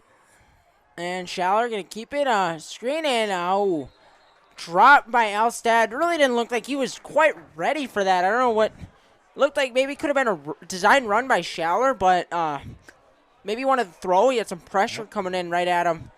Tried to get rid of it and looked like Elstad was not ready for that. 4:14 left on the clock here in the second and 10. Ball sitting at the 30-yard line of MHB. They still have a 3-point lead over the Silver Eagles. About 4 minutes left here in the second. Clock stopped. Schaller under center. And Beekner, the carry, gets about three. Third down and about 7, 6. Maybe somewhere in that range. Yep, stopped by Dahlhauser. Dahlhauser all over tonight as well. Just had that rushing touchdown for the Silver Eagles. Now taking down Beekner. And a 3rd and 6 now for the Vikings. You think the Vikings would at least love to get 3 here. Going into half, Monona Grove is going to be actually receiving. And they have all the momentum right now. You think about it. Flag on the play. Maybe offsides, illegal procedure. Yeah, pass is incomplete. So it's going to be a false start against the offense. I would assume they decline that. Yeah, coach down there making a sign for them to decline, so that penalty is going to be declined. It's going to be a fourth and 6 now for the Vikings. I assume Schaller's going to boot that one back down the field. Hopefully he can get a good kick. Yep, as the special teams come on here for the Vikings. 3:38 left to go in the second. Both offenses opening up just a little bit. Nothing too crazy, but both offenses opening up a little bit, grabbing a little bit of space. And Schaller now under center, now on to boot it off for the Vikings. Oh, nice kick, Schaller. And avoids a tackle. Does number 16, Braden Gravgo. Sorry if I'm pronouncing that name wrong. Avoids one tackle, gets about 10, 12 yards on the return. Not a bad return. And this is not in a position where Mount Horeb-Barneveld wants to be. Monona Grove has all the momentum in the world, and they got 3:28 left. They have the ball just about at midfield, so really good starting field position. 3:28 to go, and they're going to receive the ball at half. So really everything right now is in Monona Grove's favor. Obviously, besides the score right now, currently, but they're hoping to change that if they can. 3:28. Cummings. And it's going to be a screen, and he's going to break a few tackles, and he is going to go all the way. Number 10, Ty Hoyer. The exact same play they just scored on. Different players, same result type deal. And another 6 points on the board for the Silver Eagles. Wow. And what a turn of events. Will, you said that it was momentum was shifting in the Silver Eagles side of things, and boy, is it ever. They now have the lead in the second half, 16-13, pending an extra point here. I can't imagine Larsh is going to do anything but sky it through, so we'll... Oh, this thing will be going to the road. Yeah, it'll be going to the road. So that's going to be the extra point pending here, but a lead now for the Silver Eagles, 16-13. Larsh's kick is up, way good. Not as much power, get out in the road, but still really high kick. Either way, it's going to be a 17-13 game. Mount Horeb-Barneveld slipping, now trail by 4 late in the second quarter. You're listening to Vikings football right here on Wisco Radio. Mount Horeb Utilities is a locally owned, not-for-profit utility dedicated to the community it serves. Providing safe, reliable energy to customers in Mount Horeb, our hometown team is customer-focused and service-oriented, looking out for the community's best interests. At Mount Horeb Utilities, we are committed to keeping Mount Horeb a great place to live, work, and play. For more information on how Mount Horeb Utilities energizes our community, visit MountHorebUtilities.com. Follow us on Twitter and Facebook at Wisco Radio for photos, stats, the tip tracker, and much more. Back here in Monona Grove at the high school, Monona Grove High School, 13-17. Mount Horeb-Barneveld trails now after a number 10 Ty Hoyer rushing touchdown. So Vikings now trailing by 4. They have another offensive drive here late in this second quarter to try to give it a shot. 3:18 left in the second quarter. We'll see where this Larsh kick ends up. I can only assume it could end up through the anywhere. end zone. Vikings will probably start this on the 20-yard line. Really nice kick, and that looks like it is in the end zone. Wow. All right, 20-yard line it is. That makes it predictable at least, though, Will. We know where it's starting. Yeah. And so Vikings will be starting at the 20-yard line. They know what they got to do.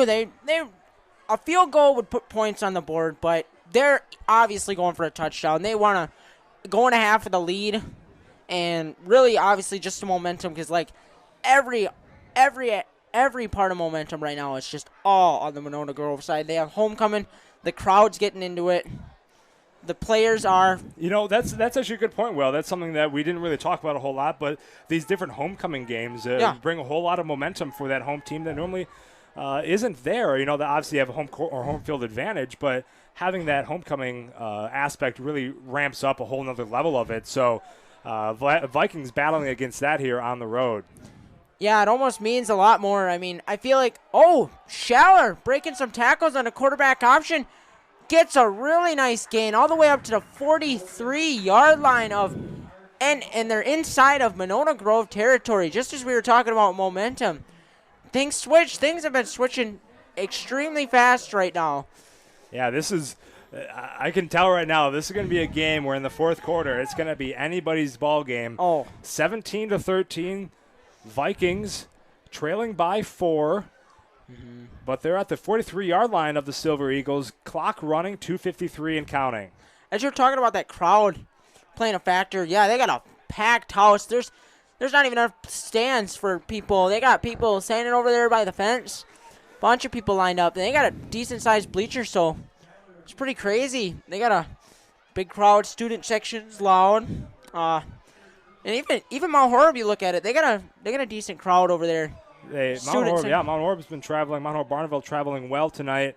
Over on the other side, Buechner on that previous play, not getting a whole lot, grabs a yard. Schaller and Buechner once again under center for the Vikings. And Buechner breaks a tackle but gets lit up on a play. Gains a few, not much. Mount Horeb's going to be left at a third and medium kind of range, that third and 6 or so for the Vikings. 1:57 clock counting. 3rd and 7 is actually going to be the official spot. And so Schaller and Owens to his left. They need to get a first down here at least, because they got 1:46, and with the momentum all on Monona Grove side, they turn over the ball right here. it's not going to be looking good. Monona Grove could that's a possibility. Scoring before half and then getting the ball. So they need it. You get blitzed, design screen, and Owens lose the handle, and he gets nowhere really. Gains a couple, but could have had more, but he bobbled it a little. It was like watching slow-mo football up there. The ball was bobbling up and down and back and forth. Owens able to come up with it, though. Yeah. It's going to be 4th and about 4. I wouldn't be surprised if Mount Horeb lets the clock run down here just to be safe if they do. They're going to go for it most likely, obviously. But they're going to probably let the clock run down just in case they don't get it. They don't want to leave so much time on a clock. Yep, looking over the sideline, grabbing the play here. Like you said, running as much clock as possible down. They're going to wait as long as they can. Back judge not chopping, so it's going to be... And he's getting ready, and they are starting to count. So Schaller, better hurry it up. Is going to force them to call a timeout, and they will. So Mount Horeb-Barneveld runs it all the way down to the 38-second mark in this second quarter. They call a timeout. We'll take one as well. Vikings trailing by 4 in this second quarter, 17-13. You're listening to MHB Football on Wisco Radio. Hey sports fans, be sure to cheer on your local sports team just like Kittleson Landscape has for over 25 years. Like many of you, Craig and his team have students and athletes in the Mount Horeb schools, and they are dedicated to their success and the overall success of the athletic programs. Need a place to go and unwind after the big game? Kittleson Landscape specializes in outdoor fire pits, patios, and much more. To get your free estimate today, call 608-437-8845. Hope you enjoy the game, brought to you by Kittleson Landscape. Go Vikings! Want to listen to Wisco on the go? Download our app from your phone's app store. Mount Horeb student section over there. Wow. Mount Horeb student section. That's they're having some fun with the evening lights over there. A little night game for Mount Horeb-Barneveld and Monona Grove, obviously, here this Friday night. Beautiful Friday night lights in Madison, Monona Grove High School. And it looks like Monona Grove over there trying to mimic or get into it like them, but lights have kind of shut off. But 4th and 4 is the official ruling. Vikings looking to go for it. 38 seconds on the clock. They trail by 4. Schaller in shotgun. Owens to his left. 3 receivers, 2 out left, one right. And Schaller looks left, and not a great ball. Really was kind of hard to tell who that was intended to. I think that was intended for Ethan Steinhoff, but Steinhoff didn't even have his head turned in the right direction. So that's going to be another turnover on downs for the Vikings. And 35 seconds on the clock. We've seen what Monona Grove can do in one play. Oh. They've had one 55-yard rushing touchdown happen the second play of their drive, and another 30 or so screenplay touchdown as well. So it's going to be Vikings can't rest, I should say, on this defensive play, on this defensive drive. 35 seconds left in the second quarter. Looks like they're running the same, or you got to take the ball up the middle of this. Oh, nice hit. That's going to be. Is Nice it Cummings hit. on the? Cummings on the carry. It looked like an RPO. He had the option to hand off on a little jet sweep type play, and decided to take it himself up the middle, get a decent gain of about 8 or so. I mean, you got hit pretty decent too. I couldn't really get a number on the Mount Horeb play, but he got hit him in the legs.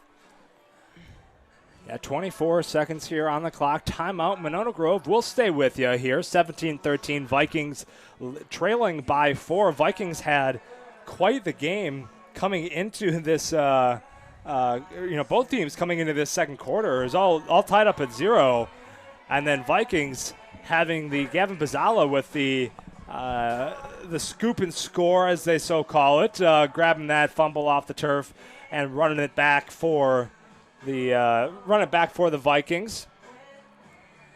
And Vikings able to convert as well. Schaller to Steinhoff. And that's going to be another touchdown for the Vikings. Can they hold the Monona Grove Silver Eagles, though? We'll see. Screenplay and it's dropped. Looks like it was the same play, just opposite side. Opposite side. that they scored 2 touchdowns on, actually.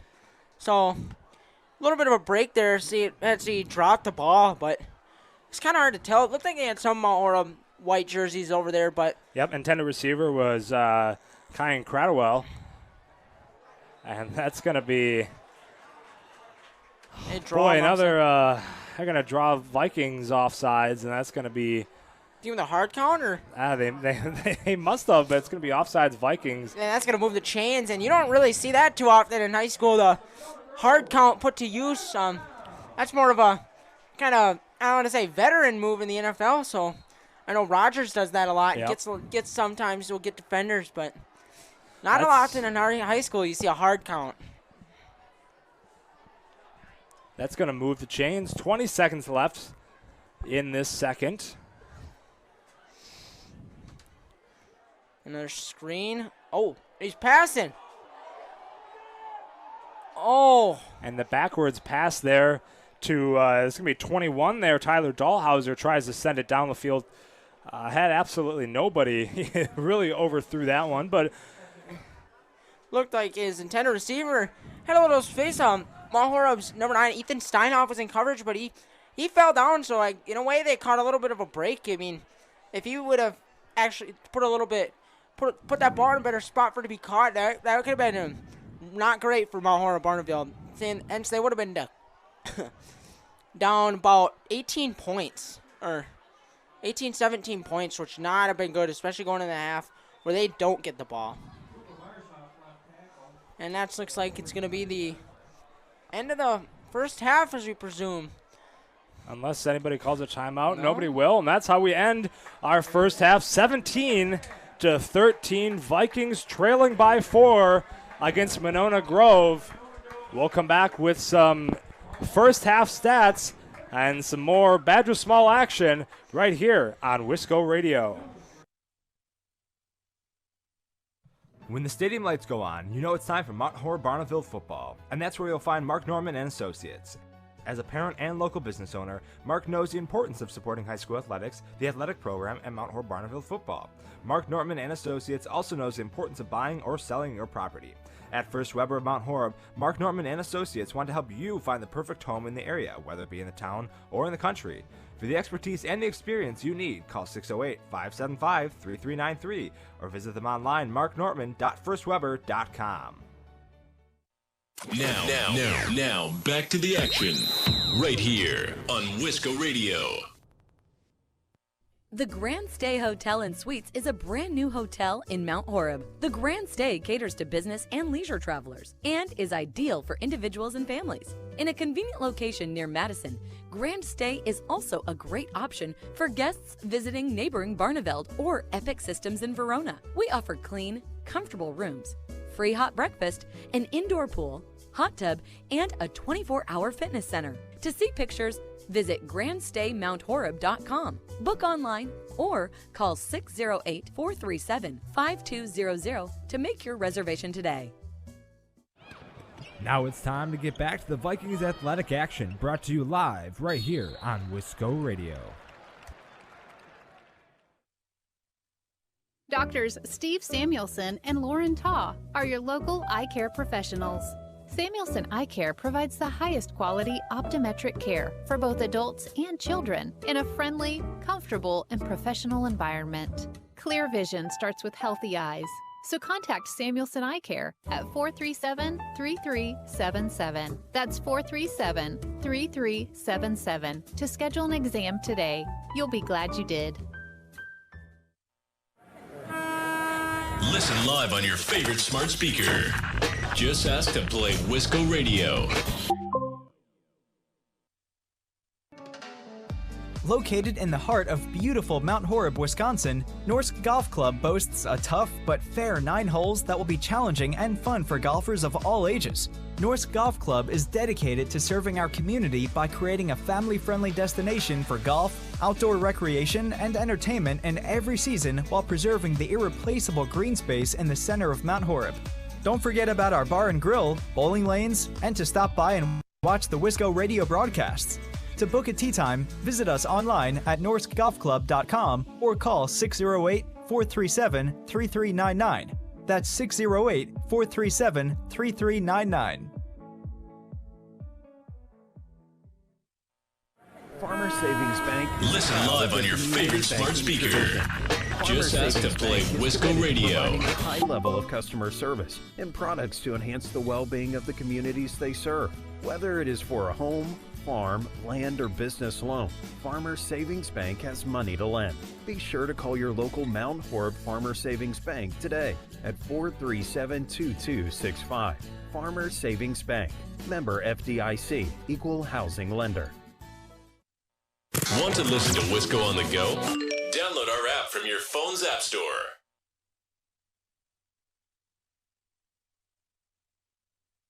I've got a math question for you. When you add tolerance, subtract prejudice, and multiply efforts to treat one another with respect, what do you get? Less division. And school sports have it down to a science. Looking for an example of what can happen when we realize there's more that unites us than divides us? Look no further than high school sports in Wisconsin. This message presented by the Wisconsin Interscholastic Athletic Association and the Wisconsin Athletic Directors Association. This is Wisco Radio.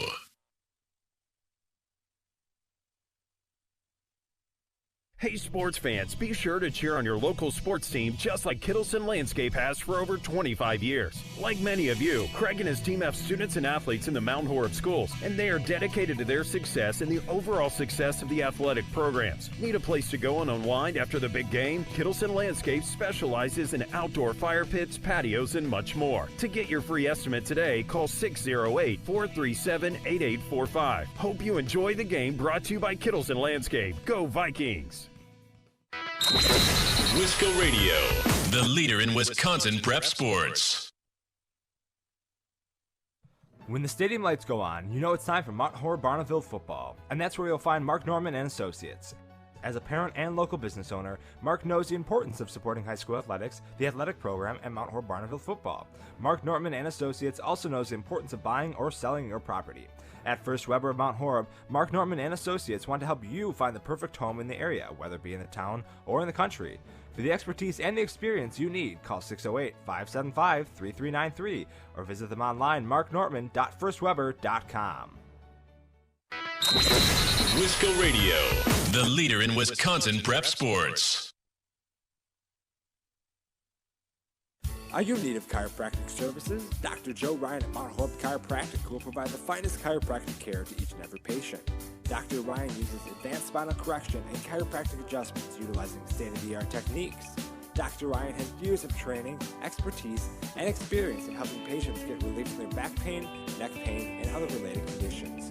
Located at 1840 Business Highway 18151 next to Pizza Hut, or call 608-437-0099 to set up an appointment today. Listen live on your favorite smart speaker. Just ask to play Wisco Radio.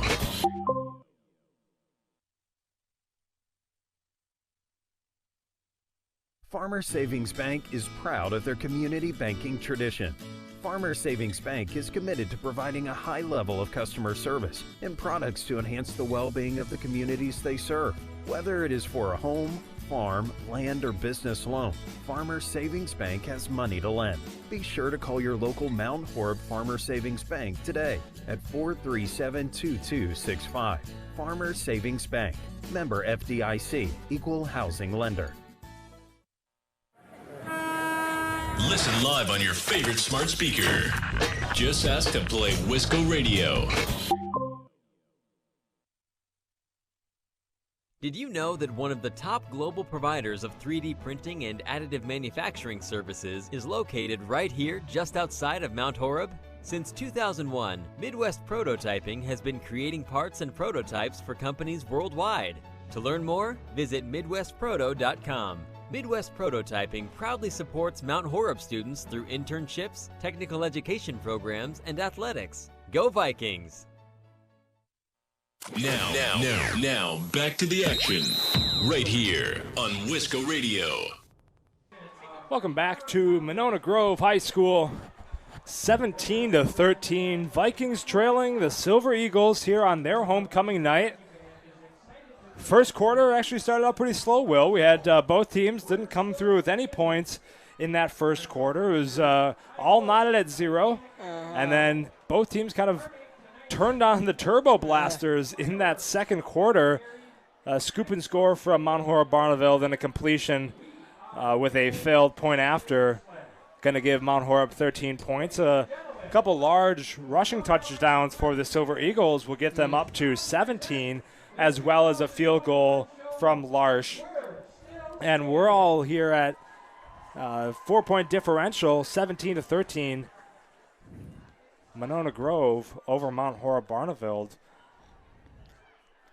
We got about 11 or so, about 11 and a half until we get rocking and rolling into this second quarter. A little bit of extra time on the clock for the homecoming festivities tonight here for Monona Grove. And one of the things that I think we've seen so far tonight, Will, is just a strong defensive matchup from both teams. Yeah, for sure. I mean, you look at the score. The score doesn't say how good this defensive matchup has been. A lot of the scores have been really just one big play after another. Like both the Monona Grove's touchdowns have come on really long, 30-plus yard touchdown plays. And on Mount Horeb's side, their only touchdown has come off not only touchdown, one of their 2 touchdowns, I should say, had come off a scoop and score. And I guess their other one was a 28-yard touchdown pass from Colton Schaller to Ethan Steinhoff. Yep. Really, besides those big touchdown plays, the offense have been held in check by the defenses. Yeah, no, that's absolutely. I mean, it really has been just a few breakout plays for both teams. Mount Horeb had a really successful first drive of this game. They made it down all the way to the 30-yard line. Had a couple penalties in there, which allowed them to didn't allow them to continue in that one. But a couple big runs there in the second quarter by Beekner and by Schaller to put them in position where Schaller was able to complete a passing touchdown, to Steinhoff, and that put them in a position to really kind of keep that offense going. But like you said, no offensive dominance by either team so far yet today, and I think that's what's going to really make the difference in the second half. Can either team come out of this halftime and can they take the offensive reins? Neither team both teams have the opportunity. Neither team has up to this point. And I think whoever does will come out on top tonight. Oh, for sure. Mount Horeb-Barneveld trailing by 4, 17-13. Monona Grove marching band on the field doing a little performance for us tonight. We're going to take another quick break, and we'll hopefully have some official halftime stats coming back out of this break. 9:09 and counting until we're ready for second half play. Here at Monona Grove High School, Vikings trailing by 4, 17-13 over the Silver Eagles. Doctors Steve Samuelson and Lauren Taw are your local eye care professionals. Samuelson Eye Care provides the highest quality optometric care for both adults and children in a friendly, comfortable, and professional environment. Clear vision starts with healthy eyes. So contact Samuelson Eye Care at 437-3377. That's 437-3377 to schedule an exam today. You'll be glad you did. Now, back to the action. Right here on Wisco Radio.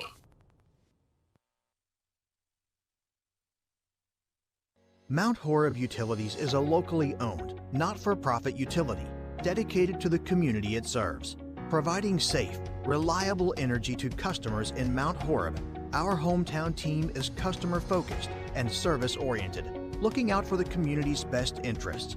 At Mount Horeb Utilities, we are committed to keeping Mount Horeb a great place to live, work, and play.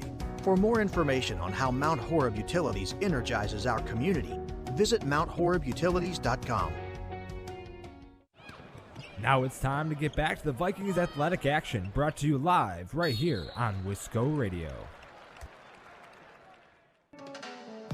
Located in the heart of beautiful Mount Horeb, Wisconsin, Norsk Golf Club boasts a tough but fair 9 holes that will be challenging and fun for golfers of all ages. Norsk Golf Club is dedicated to serving our community by creating a family-friendly destination for golf, outdoor recreation, and entertainment in every season while preserving the irreplaceable green space in the center of Mount Horeb. Don't forget about our bar and grill, bowling lanes, and to stop by and watch the Wisco Radio broadcasts.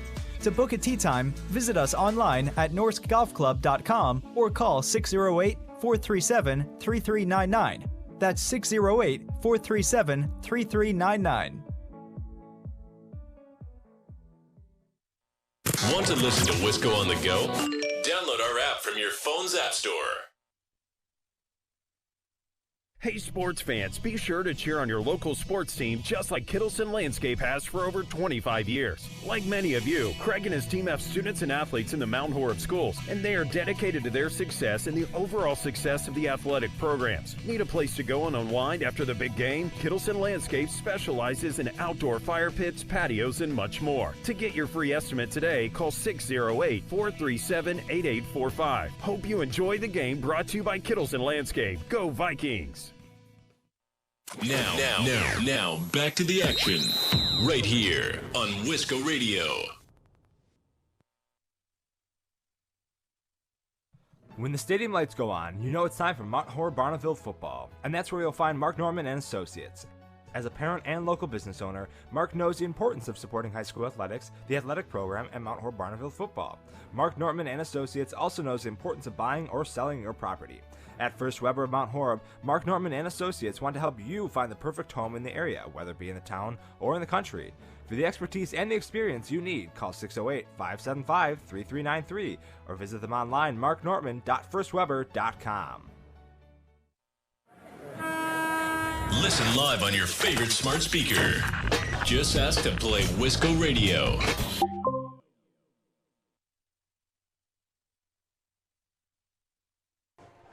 Back here in Monona Grove at the high school, 17-13 is your score. Mount Horeb-Barneveld taking over, trailing by 4 against the Silver Eagles. 5 minutes or so left on the clock, and let's take a look at these first half stats.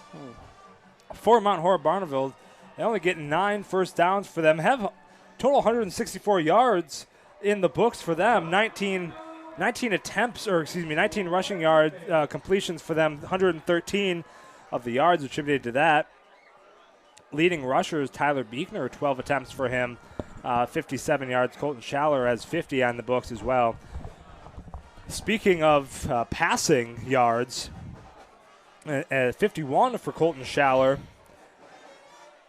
He's had only completed 4, attempted 19 for him. Doesn't have any interceptions in the books. Good turnover ratio for Colton Schaller. He does have a touchdown as well on the books, and leading receiver is actually Ethan Steinhoff, who has only had 1 completion, but he's still the leading receiver at 28 yards, and that was that touchdown play for Mount Horeb-Barneveld Vikings. So that's going to get him in a position where the Vikings only have a leading receiver of 28 yards. So if that doesn't tell you that both the Vikings and the Silver Eagles have been keeping the ball on the ground for pretty much this entire first half, I don't know what else does. But, and another thing to look at, too, Mount Horeb-Barneveld, 5 penalties tonight. 5 penalties for 64 yards. And coming into a half like this, I think the Vikings have to reduce that. Oh, for sure. I mean, they can't be out here, especially down 13-17. And also, I mean, you could add an effect. Of course, Monona Grove has home field advantage, but tonight's their homecoming night. Yep. And if you know anything about it, for any team, really, homecoming night is a little bit more special, and there's a lot more energy. And really, as you can see, Monona Grove out here play with a lot of energy, and they're going to really have to, A, play really good defense, and B, get the offense going. There's been a lot of running, and they've run the ball a lot, but really none of those explosive runs. Tyler Beekner had a 20-plus yard run, only one of them, but mainly have been held in check, and Trenton Owens held in check as well. Really, they got to get the running game started. It all starts down in the trenches, and Colton Schaller really has not had a lot of he's had a decent amount of time, but not really a lot of time to pass. Been doing a little bit of running, getting outside the pocket, and missed a couple of deep balls, which have been really disappointing. Like, we have a couple touchdowns, and one of them really isn't his fault. I mean, we had one of them. He had a drop ball to Wyatt Dinu. It looked like it was right in his hands. Maybe it looked like his left hand was held back a little. No call by the referee, though. It didn't look like it was enough evidence. The Vikings having a number of penalties here in this first half. We'll take another break here from Mount Horeb. When we come back, we're going to have some stats from Monona Grove, and probably, we're under 2 minutes here. We don't see a team yet, any team on the field, so we'll probably, unfortunately, that's probably going to get extended just a hair unless they do a quick warm-up, but we'll take another break. When we come back, we'll have some Monona Grove stats, and then hopefully some second-half action here from Monona Grove High School. Silver Eagles leading the Vikings 17-13 here at home. You're listening to Vikings football right here on Wisco Radio. Mount Horeb Utilities is a locally owned, not-for-profit utility dedicated to the community it serves. Providing safe, reliable energy to customers in Mount Horeb, our hometown team is customer-focused and service-oriented, looking out for the community's best interests. At Mount Horeb Utilities, we are committed to keeping Mount Horeb a great place to live, work, and play. For more information on how Mount Horeb Utilities energizes our community, visit MountHorebUtilities.com. Want to listen to Wisco on the go? Download our app from your phone's app store. Farmers Savings Bank is proud of their community banking tradition.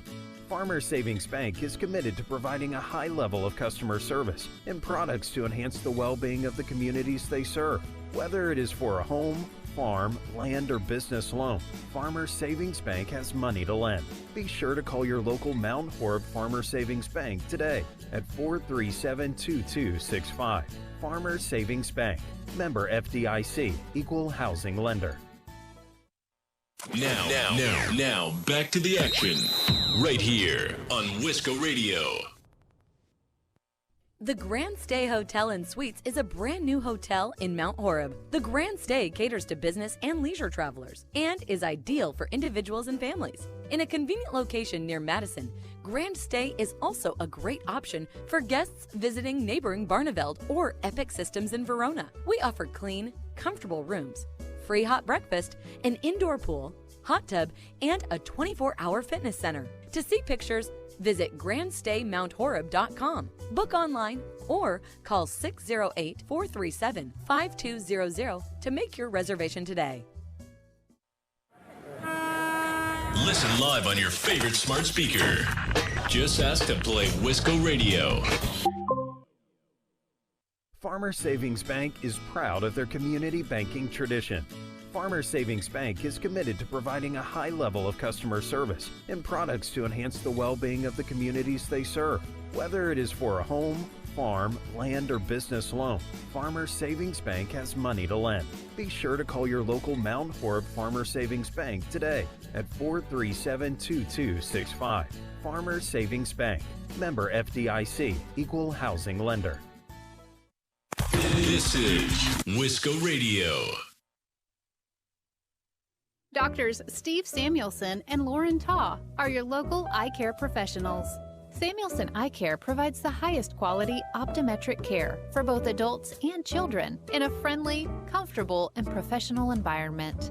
Clear vision starts with healthy eyes, so contact Samuelson Eye Care at 437-3377. That's 437-3377 to schedule an exam today. You'll be glad you did. Listen live on your favorite smart speaker. Just ask to play Wisco Radio. Welcome back to Monona Grove High School, 17-13. Silver Eagles leading the Vikings. And let's take a look at the Monona Grove stats here. First downs for them, 6 in that first half. 193 total rushing yards compared to 164 for the Mount Horeb-Barneveld Vikings. They got 48 rushing yards for them tonight. Coda Cummings is the lead rusher. 41 of those 48 goes to him. On the passing side of things, significantly more compared to Mount Horeb, 145 to Mount Horeb-Barneveld's 51. There are 6 for 11. That's Cody Cummings on completions. No interceptions on either side of the field for either team. Cody Cummings, the leading passer, 2 passing touchdowns as well. Tyler Dahlhauser, the leading receiver,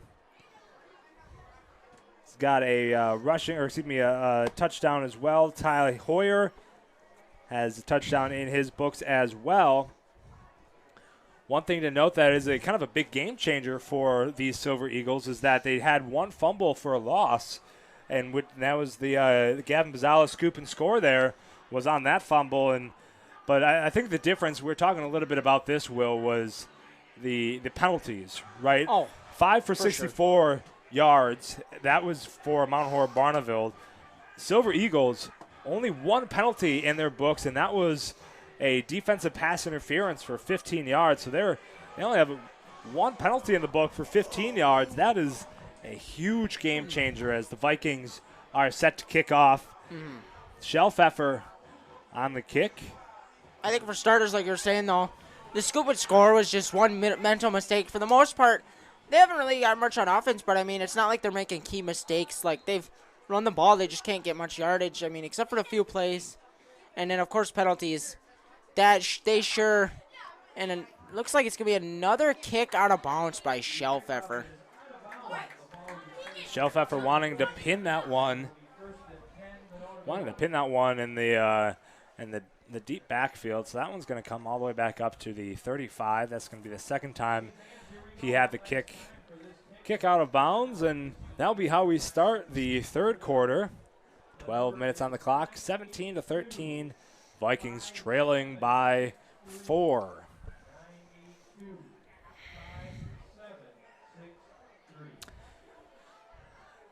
Cummings and company here for the Silver Eagles coming back in.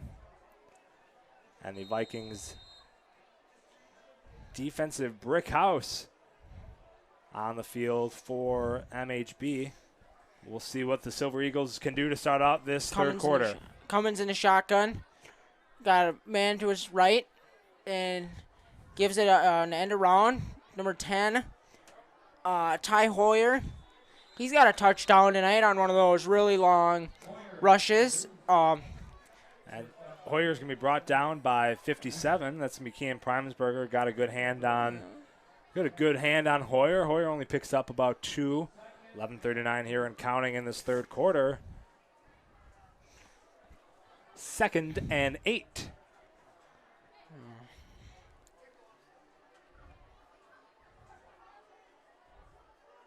Another quick screen out to Ty Hoyer. Gets about to the first down. Looks like he's short, so it's gonna be about 3rd and 1 or so. Yep, 3rd and 1 there for the Silver Eagles. Interesting to see what they do here. They could go on the ground. They could keep throwing the screens. I mean, who knows? Mount Horeb Vikings looks like they're in a 3-4 set. 3 down linemen. Let's see. He's looking to the sideline, grab the play. 11:13 on the clock here. Third quarter. Cummings 4-3. Looks like a motion man, and it's gonna be option play, and Cummins is going to get the first down. Just a couple, but really that's all they needed. Yep, that's all they needed there. Just a couple. First down for the Silver Eagles, 11:07. Cummings getting out of bounds. Actually, it looks like he was down in bounds, so they're going to run that clock as we're under 11. We'll keep things moving. Cummings now under center once again. 1st and 10 from the 47. And it comes around and fake the handoff. And he's going to overthrow his man, Ty Hoyer, the intended target. Seen a lot of those tonight from really both sides. A couple of overthrows on those deeper routes, 15, 20 yards at least out. Yep. We've seen that a number of times on those deeper routes where both quarterbacks are just kind of letting it fly and not really reading the receiver's route. As it looks like they're going to once again grab the play from the sideline. 10:47, clock stopped on the incompleted pass. I guess the one thing we could say, though, is, I mean, they're not stopping with these deep throws. You think about it, I mean. So one of them, and it's going to be intercepted by number 2, Trenton Owens on the play. He gets up around the 40 of Monona Grove. What a turn of events. Wow. Interception there by Mount Horeb-Barneveld Vikings. Number 2, Trenton Owens, the sophomore, 5'9", but had plenty of hops to get up there and grab that one. And the Vikings take over on the Monona Grove 38-yard line, or that's at least where Trenton Owens brought it back up to, I should say. As you were saying, 5'9", and 5'9" used all of that height and some to get that pick right there.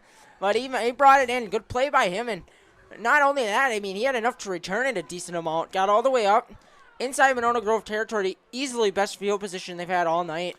They need a score right here, especially being down this much. And all the momentum was on the Monona Grove sideline. He's looking like he's going to pass. And it led him a little bit too far. Pass there by Buechner, incomplete. Probably a good thing. Yeah, probably a good thing because he was about 10, 15 yards behind the line of scrimmage, and he had 2 men coming in hot there from the Silver Eagles. So that's going to be incomplete. 2nd and 10 sitting at the Monona Grove 38, 10:32 on the clock. Not a bad idea by Mount Horeb. You know, they've been very predictable to this point. Putting in a little trickery play like that every now and then, there's nothing wrong with it. Keeps everybody on their toes. Buechner tries to find the center. He's going to. And that's going to be a first down. Yeah, was going to get plenty of yardage there. First down and some. It's going to give them a 12-yard run there by Buechner. 1st and 10. Carried up a couple people with him. Bounced off a few tackles. Nothing wrong with a run like that. You love those ones. And carry a couple more people. Gets about 4 or 5 yard gain, somewhere in that range. Yeah, Buechner is going to give it again, and they didn't even wait for Monona Grove to be set and ready to go before Schaller handed it off to Buechner. So Vikings not necessarily in a more of a no huddle than I think before. So Vikings looking to catch Monona Grove off their toes. And carried by Schaller. He gets hit pretty hard. Couple of Monona Grove players in on the tackle. Gains about 1 or 2 or so. Really not much there. Yeah, 9:35 and counting here. 3rd and 6 at the Mount Horeb-Barneveld 21-yard line. And so they obviously you want to get another first down here, but I think if you grab 3 or 4 yards at least, 3rd and 4, excuse me. So grab a couple yards and you're in a good spot. He's got him. It is a catch. Touchdown. What a catch. Mount Horeb-Barneveld Schaller to number 9, Ethan Steinhoff once again. The Schaller to Steinhoff connection has been hot tonight. Yes. Oh, excuse me, that's going to be Wyatt Dino, I believe, actually. I think it was Steinhoff. Was it Steinhoff? Yeah, it was Steinhoff. They announced Dino. And it looked like it was Steinhoff. He had the, what do you call it, the arm thing? Like brace? I think. I'm not sure. I think it was. I think it was. We'll get confirmation on that. It looked like it was Steinhoff, but we'll see. We'll get the official call on that one. But either way, touchdown there for Mount Horeb-Barneveld Vikings. Yeah. So now they lead by 2, point after pending. It looks like they're going to go for it. I think they should. I mean, they got the ball. I mean, they were in not a great position. Monona Grove had all the momentum. They had the homecoming crowd.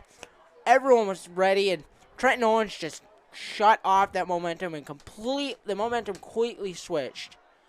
What do you got? Oh, not really a great window to throw it in.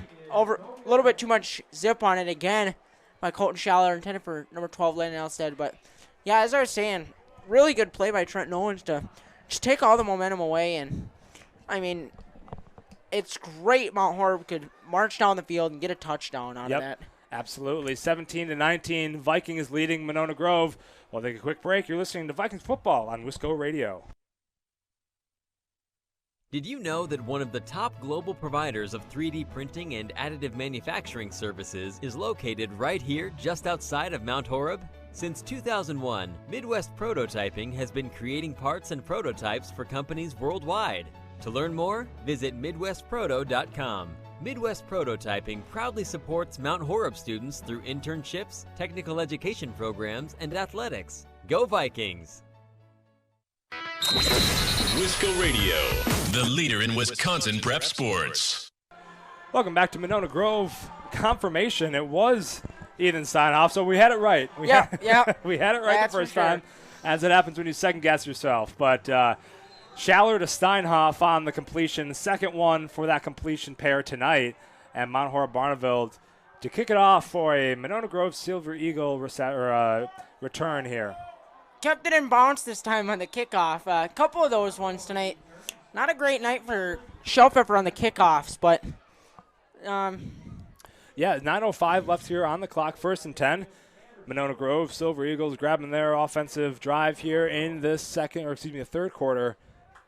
Ball sitting at the 35-yard line, and now once again, Mount Horeb-Barneveld defense, time to get them some playing time, and they have come up strong tonight. They had a defensive touchdown, the scoop and score. They had an interception as well, so defense forcing turnovers here from the Monona Grove Silver Eagle offense.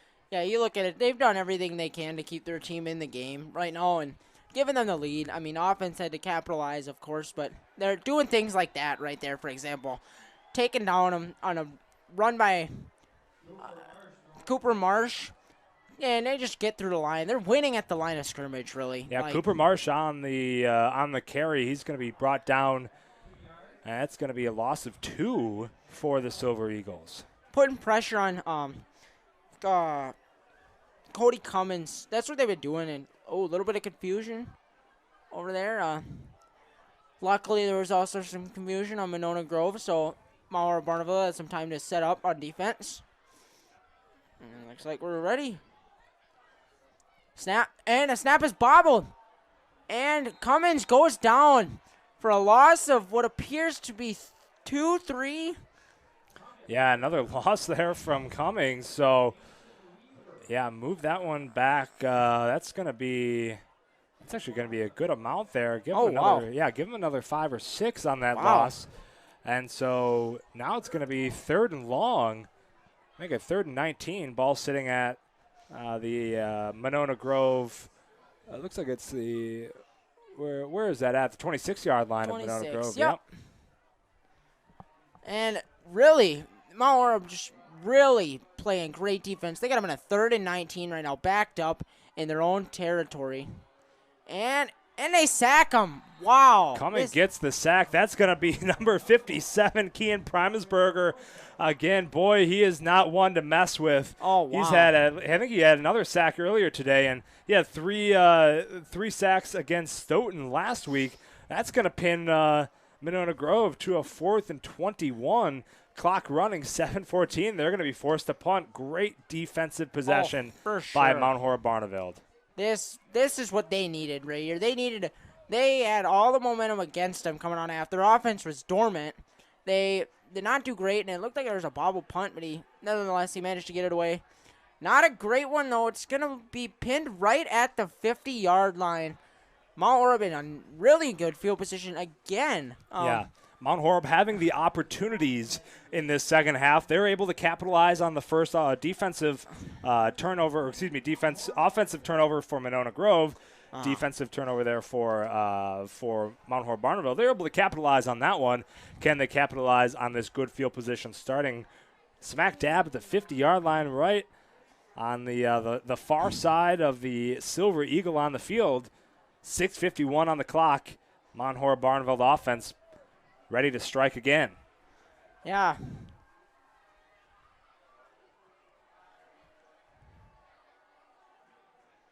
And a nice run by Beekner. Gets the first down and some. Gets about 13 on the carry. Yeah, another good carry there by Beekner, grabbing another 13. And a first down for the Vikings. 6:43 and counting, ball at the 37-yard line. Official is going to... Oh, there's a official timeout? Or? Yeah, official's timeout. There's a player down on the field for the Okay. Silver Eagles, and that's going to stop the clock. Uh-huh. We're going to take a break as well as they tend to. Looks like number 55, Brooks Goff, on the field. We'll take a break. We'll keep you updated on that one, but you're listening to Vikings football on Wisco Radio. When the stadium lights go on, you know it's time for Mount Horeb-Barneveld Football, and that's where you'll find Mark Norman and Associates. As a parent and local business owner, Mark knows the importance of supporting high school athletics, the athletic program, and Mount Horeb-Barneveld Football. Mark Norman and Associates also knows the importance of buying or selling your property.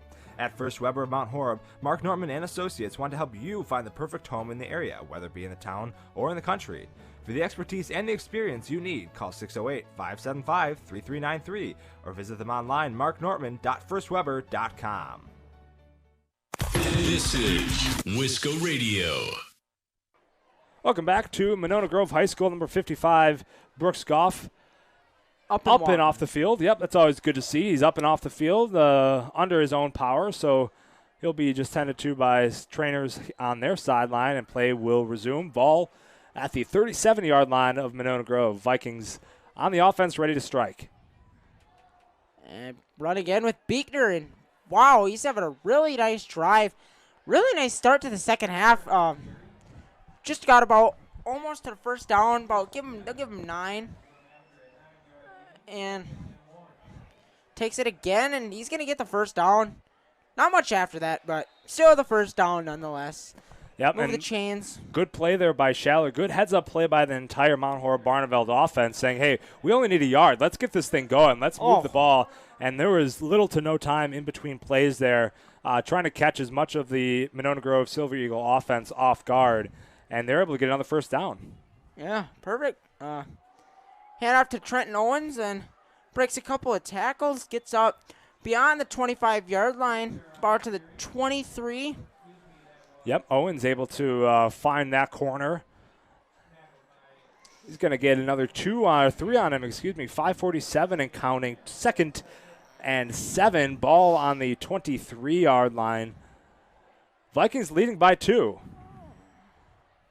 Vikings looking over, grabbing the play on the side there. Let's see what they can do. 2nd and 7 play. Schaller flanked by Owens to the left. Fake the quick screen, and he's looking deep. He's got Steinhoff, and incomplete pass. It was going to be a tough catch either way. I don't think Schaller put quite enough juice on it, let him a little bit short, but nonetheless, I mean, back of the end zone, you don't really have too much running room. So, tough play either way, really. Yeah, good look there by Schaller. Attempted receiver was going to be Steinhoff in the end zone. Unable to make that completion yet again. That would have been third Schaller to Steinhoff completion in the end zone today for the Vikings. Unable to do so. 3rd and 7. And they're going to flip it to Steinhoff, and Steinhoff is going to get in the end zone for a touchdown. Ethan Steinhoff. And if I'm not mistaken, the way he tossed it to him, that counts, and we got a injured Golden Eagle on the field. He looks like he's in some pain in his leg. That's going to be Grant Dahlhauser who's down, but another touchdown there for Steinhoff. And I think what you're getting to, Will, was that's going to be another passing touchdown. Yep. Schaller, we were talking about earlier our keys to the game. We were talking about them needing to get the passing game going. I mean, I guess they must have heard us or something down there. 3 passing touchdowns on the night for Colton Schaller. Yeah, they must have been listening to the pregame broadcast because they're starting to fire up. Schaller's arm is starting to run, and that's exactly what you want to see for Mount Horeb-Barneveld. And that's something that we said, Will, in the beginning of the second half, is that one of these teams is going to have to take the offensive reins. And so far, it's been Mount Horeb-Barneveld. Oh, for sure. And it looks like number 4, Grant Dahlhauser, is up and walking, so that's good to see. And they'll bring We'll bring both teams back on. Vikings 25-17. They lead by 8 now. 5:07 left to go in the third quarter. And Vikings taking this offensive reign, having 2 touchdowns right off the rip here in this third quarter. And they're now in a position where they it's their game to lose now. Shelpfeffer on for the kick. Shelpfeffer's going to be on for the kick here. And he gets that one right down the middle. Good for him. I mean, he was 1 for 1 on a point afters.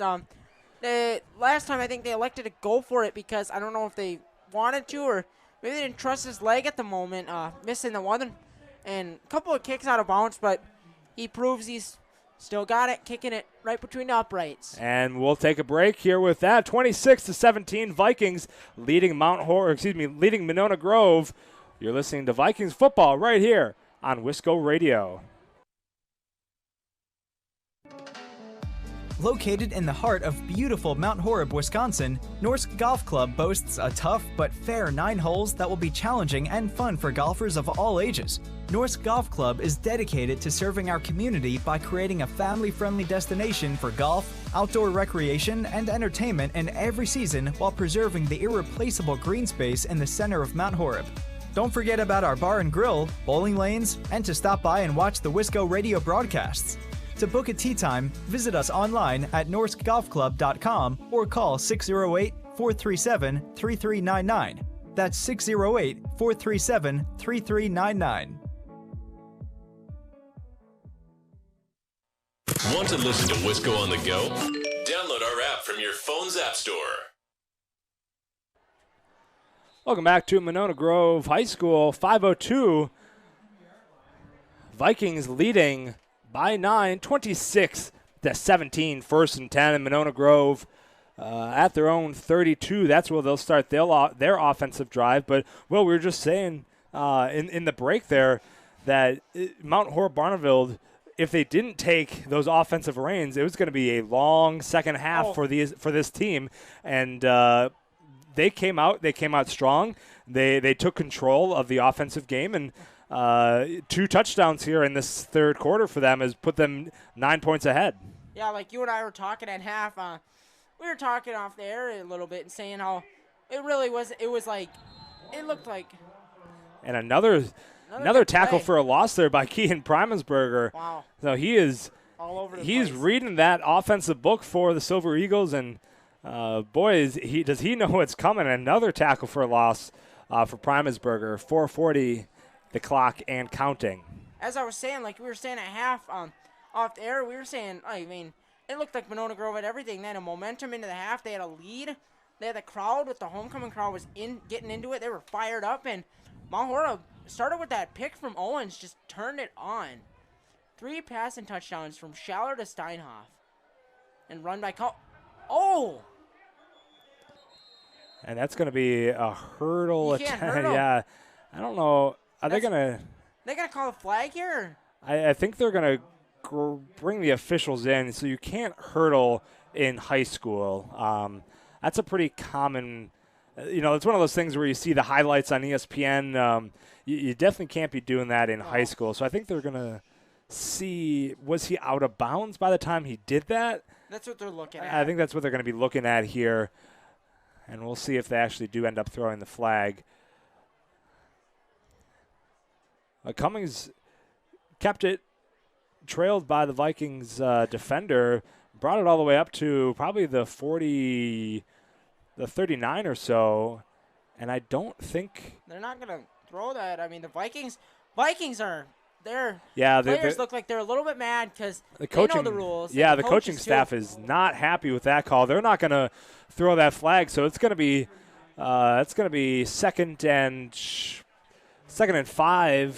third and 5 as they move the number at the Monona Grove 39. Looks like their defensive backs on the receivers, especially Alstad over there too, and I guess Matthews, they're standing back a little. They're giving them a little bit of space. I don't know. A little bit risky in this close quarters. We'll see what happens. Maybe playing a soft zone or something. Definitely got to watch a line, watch for a quick slant or something, or what it's looking like it's about to be. Faked it. Oh, can he get there? And Mount Horeb sacks them. Swarm of 3 of them, and Kean Primusberger was in there. Like you've been saying, he's been all over the field reading their game plan. Yeah, Kean Primusberger, and we're going to give Gavin Bazala the credit on that one as well. That's going to give 4th and 10 for Monona Grove. That's going to be sitting at that's going to be their own 33-yard line, so they're going to have to punt that one away and give Mount Horeb the ball back to Mount Horeb-Barneveld offense. Wow. It is what a performance in the second half so far by Mount Horeb. And a nice punt. Steinhoff really ain't going to try for it. And that's going to get all the way down inside the 25, by the 22. Yep, Steinhoff's going to let that one run, and 3:26 is the time left on the clock here in this third quarter. 26-17, Mount Horeb-Barneveld coming out incredibly strong and capping it all off so far with an absolutely stunning defensive stand there by Mount Horeb-Barneveld. At a tackle for a loss there by Kean Primusberger, and another sack by Kean Primusberger. So it was really the Kean Primusberger show in that defensive drive. And he's a player to watch because he had quite the game against Stoughton, and he's having himself a night tonight. Yeah, for sure. Kean Primusberger, senior, if I'm not mistaken. Senior? I believe so, yep. Kean Primusberger, the senior. Yep. I mean, last year playing here, playing really well. And Beekner with a carry, solid yard, but it looks like I want to say he was maybe brought down by his face mask, but there is a flag. Holding. Okay, maybe I was wrong. Yep, flag deep there in the huddle. 3:16 left on the clock. It's going to move the Vikings back a little bit. Yep, I'll move them back a little bit. It's going to give them a little bit of extra yardage to run on this retry of the first down. So that's going to be 1st and 19, we'll say. Ball spotted at the new Mount Horeb-Barneveld 15-yard line. So clock runs 3:10 and counting. This will be Beekner again, and he doesn't get anywhere, which not great for Mount Horeb. Starting at second down right now and like really deep in their territory. They got the lead, but you'd like to definitely push it or at least run clock off at this point. You don't want to 3 it out just to give the ball right back. It's not putting you in a great position, especially backed up. If it's not a great kick, they're already inside. They're inside your territory. Especially after that fantastic Mount Horeb-Barneveld defensive stand. That's not the way you want to reward your defensive team by having a 3 and out here. 2:32 clock runs. Yeah, you think about it. Defense can only do so much. It's kind of hard to go out there for a long time, go right back out there, and you have to play just like you did before. Landon Elstad on the reception. Doesn't get a whole lot, so it's going to be third and 13. So another long third down here for Mount Horeb-Barneveld, 2:05 and running. Welcome to the sideline. Going to grab, adjust if needed here, letting some clock run down, 1:55 and running. Yeah, I think that's what they want to do. They probably know they aren't going to most likely pick this up. They're going to try. See what happens. Just screen to Beekner. Oh, maybe I'm wrong, or maybe got some yardage. He's really close. Right at that line. I don't know. Maybe a little reach. Let's see what the refs, see if they give him a generous spot, or appears to be just short as you're in the end. 32. I think they're looking like they want to go, but no. You unfortunately you can't go there. As hard as it is, it's so tempting. I know. Looking at it, it's so tempting because it's 4th and 1. But if you don't get it, they're already just about. If not, they're just about in field goal range. I mean, the most likely are with their kicker. Exactly, they're for sure in field goal range with their kicker. So that's going to be special teams coming on for Mount Horeb-Barneveld, and they'll punch it away. Or are they going to go for it? No, Schaller's going to give that one the boot. Didn't look like anyone was back deep. That's out of bounds to the 15-yard line. I probably shouldn't say not bad. That was a really nice kick by Schaller. Great kick by Schaller. Going to grab it down to the 15. Actually, they're going to mark it at the 17-yard line, so that's where Monona Grove, their offense will start. They'll start at the 17-yard line on their own side of the field. 50 seconds on the clock here in this third quarter. 26-17. Vikings still leading, unable to do much, though, on their offensive possession as they were pinned way back in their own backfield. So can the Mount Horeb-Barneveld defense come out strong again? We'll see. Yeah. Tell you one thing. Off topic a little bit. Monona Grove has a really nice field out here, the turf field. Yeah, we actually haven't mentioned that right now up to this point. There's a beautiful turf field here for the Silver Eagles. It's a beautiful facility that they've installed. I bet it's good football playing out there on the field. A lot of high schools are now switching to turf. Mount Horeb hasn't yet, because they have, I'll tell you, Mount Horeb has really nice grass. They keep it really nice for the players. Yep, if you're going to keep a grass field, that's the one you want to play on there for Mount Horeb. 27 seconds and counting. This will most likely be one of the last plays here of this third quarter. And bobbled snap, but still gets the handoff to 14. Cuts it upfield, gets a decent amount. The ball came out. I think the ref's saying he was down, but in my eyes, it looked like he hadn't hit the ground yet. I don't know. We'll see. They whistled it down, and I think that will be the call. Yeah. And it does look like that's going to be. Yeah, it is their ball. It's Monona Grove ball. Monona Grove ball and first down, but that's going to be the end of the third quarter. So that will be how we wrap things up for number 3 here in Monona Grove. 26-17. Vikings leading the Silver Eagles. One more quarter to play right here on Wisco Radio. Hey sports fans, be sure to cheer on your local sports team just like Kittleson Landscape has for over 25 years. Like many of you, Craig and his team have students and athletes in the Mount Horeb schools, and they are dedicated to their success and the overall success of the athletic programs. Need a place to go and unwind after the big game? Kittleson Landscape specializes in outdoor fire pits, patios, and much more. To get your free estimate today, call 608-437-8845. Hope you enjoy the game, brought to you by Kittleson Landscape. Go Vikings! Wisco Radio, the leader in Wisconsin prep sports. Fourth quarter underway. 12 minutes on the clock. 26-17. Vikings have one more quarter to play to squeak this one out, and we'll see if they can. Even though they're down, the Monona Grove student section still out there cheering on their team, giving them all, trying to keep the momentum. Well, I will say, it's only a 2-possession game, and we see how quickly this momentum switches. So 2 possessions for either one of these teams is really nothing. That's not a great ball, but, incomplete pass. Broken up there by number 1, Paul Matthews on the defense. Good breakup by Matthews. Keep that one back on the turf.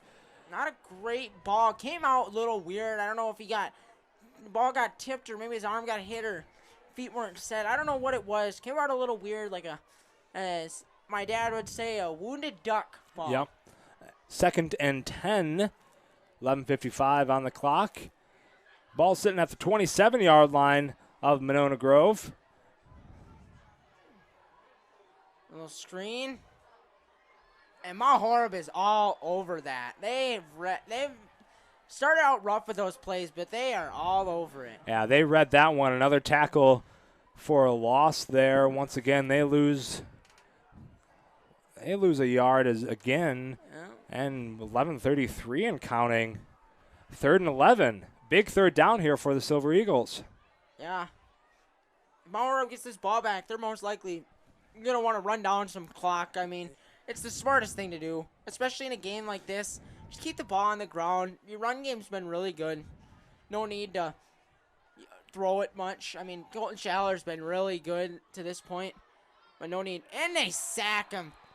Who is that? Looks like Gavin Bazzala. Yep, Gavin Bazzala, number 33 for the Vikings, gets Cummings on the sack, and that sends Monona Grove way into their own backfield. 4th and extremely long. That's going to force them to send the boot and once again, another defensive stronghold for this Mount Horeb-Barneveld Vikings team, putting them in a position to really lead this offense to a victory. I don't have an exact number, but I know they have sacked their quarterback, Cody Cummins, a lot tonight. He has been on the ground a good portion of this game. And a decent kick, gets it up to the 48. I mean, really not much you could ask for, being pinned as deep as you were. Mount Horeb-Barneveld, well, yeah, exactly. Not much you can ask there from Monona Grove, but Mount Horeb-Barneveld getting even better field position than they did last offensive drive. They're at the 48-yard line of Monona Grove, so they're in enemy territory right off the rip. 10:23 left on this clock in the fourth quarter. As I was saying, they're probably going to want a run game. Maybe that, or, I mean, it's really anyone's guess. They could either do that, or they could honestly keep applying pressure and, I mean, put some more points up just to squeeze the life out of this crowd, quiet everyone for the rest of the game, most likely. Yeah, if they were to score a touchdown, go up by three possessions. But who knows? They're going to start to pass, and that's a little short. Oh, incomplete. In double coverage. Schaller threw it a little short. Maybe if he would have gotten it a little farther, would have had Bazzala, but... Yeah, double coverage there, led by Tyler Dahlhauser for the Silver Eagles. Yeah, but 2nd and 10, Vikings at the 48. Schaller under center here for the Vikings. Got Beekner flanking. Either the carry gets maybe one. Maybe not much after that. And these are these third downs that we're talking about, Will, is that the defense makes a great defensive stand, holds them, pins them all the way back, and then Mount Horeb needs to reward the defense on offense and keep moving the ball forward. Another 3 and out for the Vikings would be would put them in a tough position, let Monona Grove have the ball back with plenty of time on the clock. Yeah, that's one thing I feel bad for defenses. If they've done good. Monona Grove brought the house on that play. Colton Schaller had to get rid of it. Extremely quick. Tended for, I think, Gavin Bazzala out there. I mean, really had no shot at catching it. It was Wyatt Dino, I think, Dino. was the intended receiver, number 6 out there. And so an incomplete pass, that's going to set the Vikings. It's going to stop the clock for the Vikings. But 9:35 left on the clock. I think you're going to have to boot it here. Oh, of course. Schaller is going to have to give it the boot. Yeah, and it sucks it ended on an incomplete pass. I mean, the clock stops now. It's like Monona Grove, really nothing happened. I mean, and Schaller's kicking it, and not a great kick by Schaller. Yeah. That's not even going to get to the 30-yard line. 41-yard line as it goes out. That's going to go for what, a 5-yard kick, I think? And so that's going to be first down for the Silver Eagles, 9:30 on the clock, 1st and 10 as they start at their own 41. And this is going to be the drive, I think, that's going to determine what happens in this game. If the Silver Eagles can come out, grab a touchdown, it's anybody's game. So we'll see. As we were talking earlier, around halftime, you were saying something like, in the fourth quarter, it's going to be a dogfight, anyone's game. I mean, wasn't looking like it for a little while. It looked like Mount Horeb might run away with it, but, I mean, now it's looking like if they could put points on it and just throws it away, pressure. Oh, we're going to get a late hit. Looks like Dylan Bockham, I think, is in there. He's celebrating, but I have a feeling, and roughing the passer. And so it is going to be roughing the passer there for Mount Horeb. It's going to be a 15-yard penalty. It's going to send that's going to be, I think, the break that Monona Grove needed. That puts them on the Mount Horeb-Barneveld side of the field, gives them a little bit of pressure.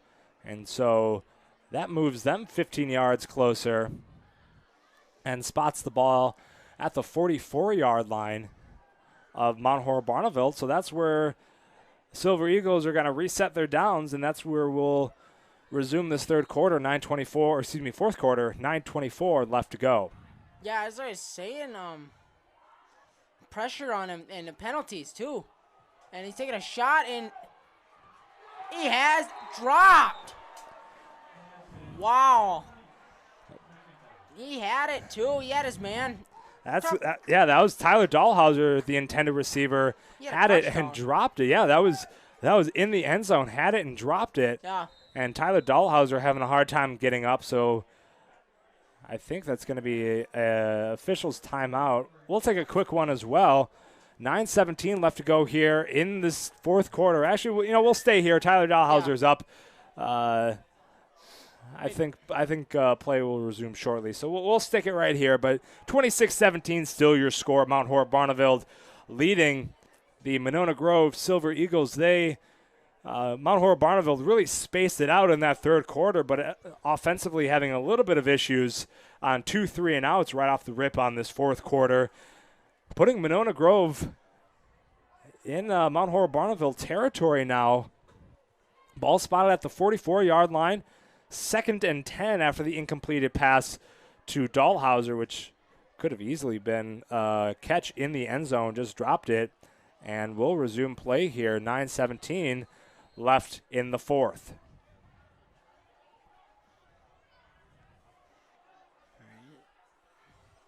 Shotgun. And off to number 23. Cooper Marsh.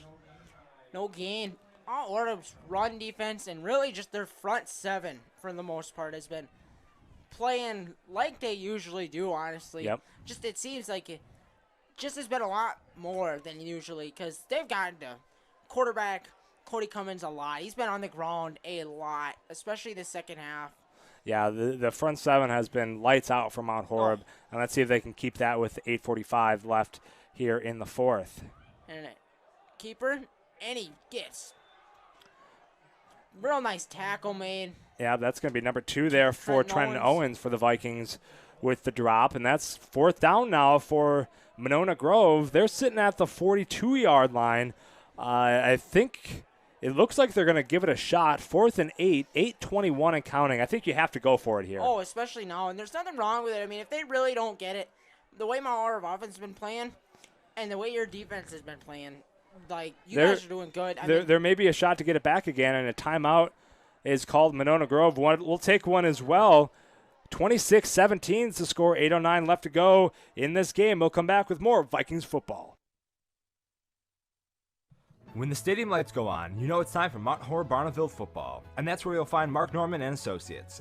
As a parent and local business owner, Mark knows the importance of supporting high school athletics, the athletic program, and Mount Horeb-Barneveld Football. Mark Norman and Associates also knows the importance of buying or selling your property. At First Weber of Mount Horeb, Mark Norman and Associates want to help you find the perfect home in the area, whether it be in the town or in the country. For the expertise and the experience you need, call 608-575-3393 or visit them online, marknorman.firstweber.com. Now, back to the action, right here on Wisco Radio. Back here in Monona Grove. Monona Grove 17, Mount Horeb-Barneveld 26, 8:08 and counting. They're going for it on 4th. Running, and he takes a shot, and he's got it, but incomplete. Nice play by Paul Matthews with a tip deflection. That's really big turning point. Now Mount Horeb hopefully just run clock. Yeah, that's big for Mount Horeb. Great breakup by Paul Matthews. Brooks Pernot down on the field on the far numbers over there at the 30. Brooks looks like maybe a lower leg cramp or something. We'll see. He is down. That's going to be official timeout for that. Yeah, you'd expect probably cramps. I remember a couple of weeks, about a month ago or so, one of my first games. It was a hot night like this one in Mount Horeb, and the Monroe game, right? What? The Monroe game. Yeah, they had a couple players down, both sides with cramps. With the hot weather, it's kind of expected, but they'll hurt you. No cramps, they hurt. Yeah, we'll take a break. We'll see how this one goes. hopefully nothing serious for Pernod on that far sideline, but we'll take a break as they get the injuries sorted out. 26-17 Vikings over Monona Grove. And, let's just stay here, Brooks. Just as we've done that twice tonight, just as we say we're going to head to break, it looks like Brooks is getting up, walking off the field. A little bit of assistance, so hopefully he's okay. We'll keep you updated on that one. But Pernod able to get off the field, no problem. 8:01 is the time on the clock. 26 seconds left. 26-17 Vikings. I'm seeing these numbers and I'm talking before I'm thinking. 26-17 Vikings as they head on to their offensive stretch here. Schaller and company come back on the field. Owens and Beekner in the running back. Flank him. Split back. Set. Looks like he's in a shotgun. I think this is a big turning point this drive could be. If they can waste a bunch of clock, or not even that, if they can really waste a bunch of clock, even if they have to punt it away, delay of game. Oh, miscommunication. 12 men. Wow. Yeah, 3, 4, 5, 6, 9. Yeah, 12. But as I was saying, if they can either one of two things really at this point. They can waste clock. They waste clock by just running it down. Or really they put points on the board. And their offense has been a little dormant, but they've had a couple of nice plays in the second half. They really turned it on in the third quarter, but the fourth quarter not so much. But if they can just put together a decent drive, run some clock off. So I think how this actually shook out was, I believe Mount Horeb-Barneveld took a timeout before the penalty. So that was just it was almost perfect timing. Mount Horeb-Barneveld able to grab that timeout before the 12-man on the field penalty. Obviously, the coaches saw what was happening and said, we're going to need to burn one here quickly. So it's going to be a Mount Horeb-Barneveld timeout as they break the huddle now. Mount Horeb-Barneveld sitting at the 42-yard line of their own side of the field. 1st and 10. Feels like we've been at this 1st and 10 for about 10 minutes here. We actually haven't had a snap yet. So let's see if this Mount Horeb-Barneveld offense can come out with a little bit of fire here. 8:01 left to go in the fourth. Yeah, Schaller has had a really good game, and so is Beekner. I mean, really the whole offense. I mean, you could say the line's been good. Oh, the ball's on the ground. And it's looking like Monona Grove has it. Wow. As we were talking about turning points and saying how Mount Horeb probably wanted to get together a nice drive, they lose it on 1st down. Wow. And so that's going to be a turnover on downs here for Mount Horeb-Barneveld. Not a turnover on downs, excuse me. That's going to be a fumble turnover for Mount Horeb-Barneveld. 7:53 left in this fourth. And just like that, the Silver Eagles have it on the Mount Horeb-Barneveld 43-yard line, and they have a fresh set of downs.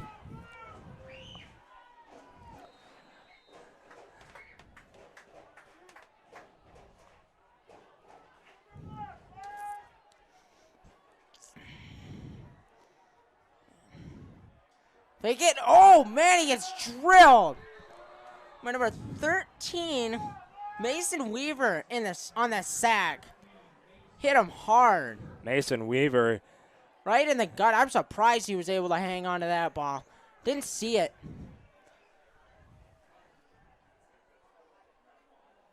That's going to bring up 2nd and 17 for the Silver Eagles. What a hit there by Weaver. Came in hard. He realized he had no blockers, and he just made the best of it. Absolutely crushing the quarterback.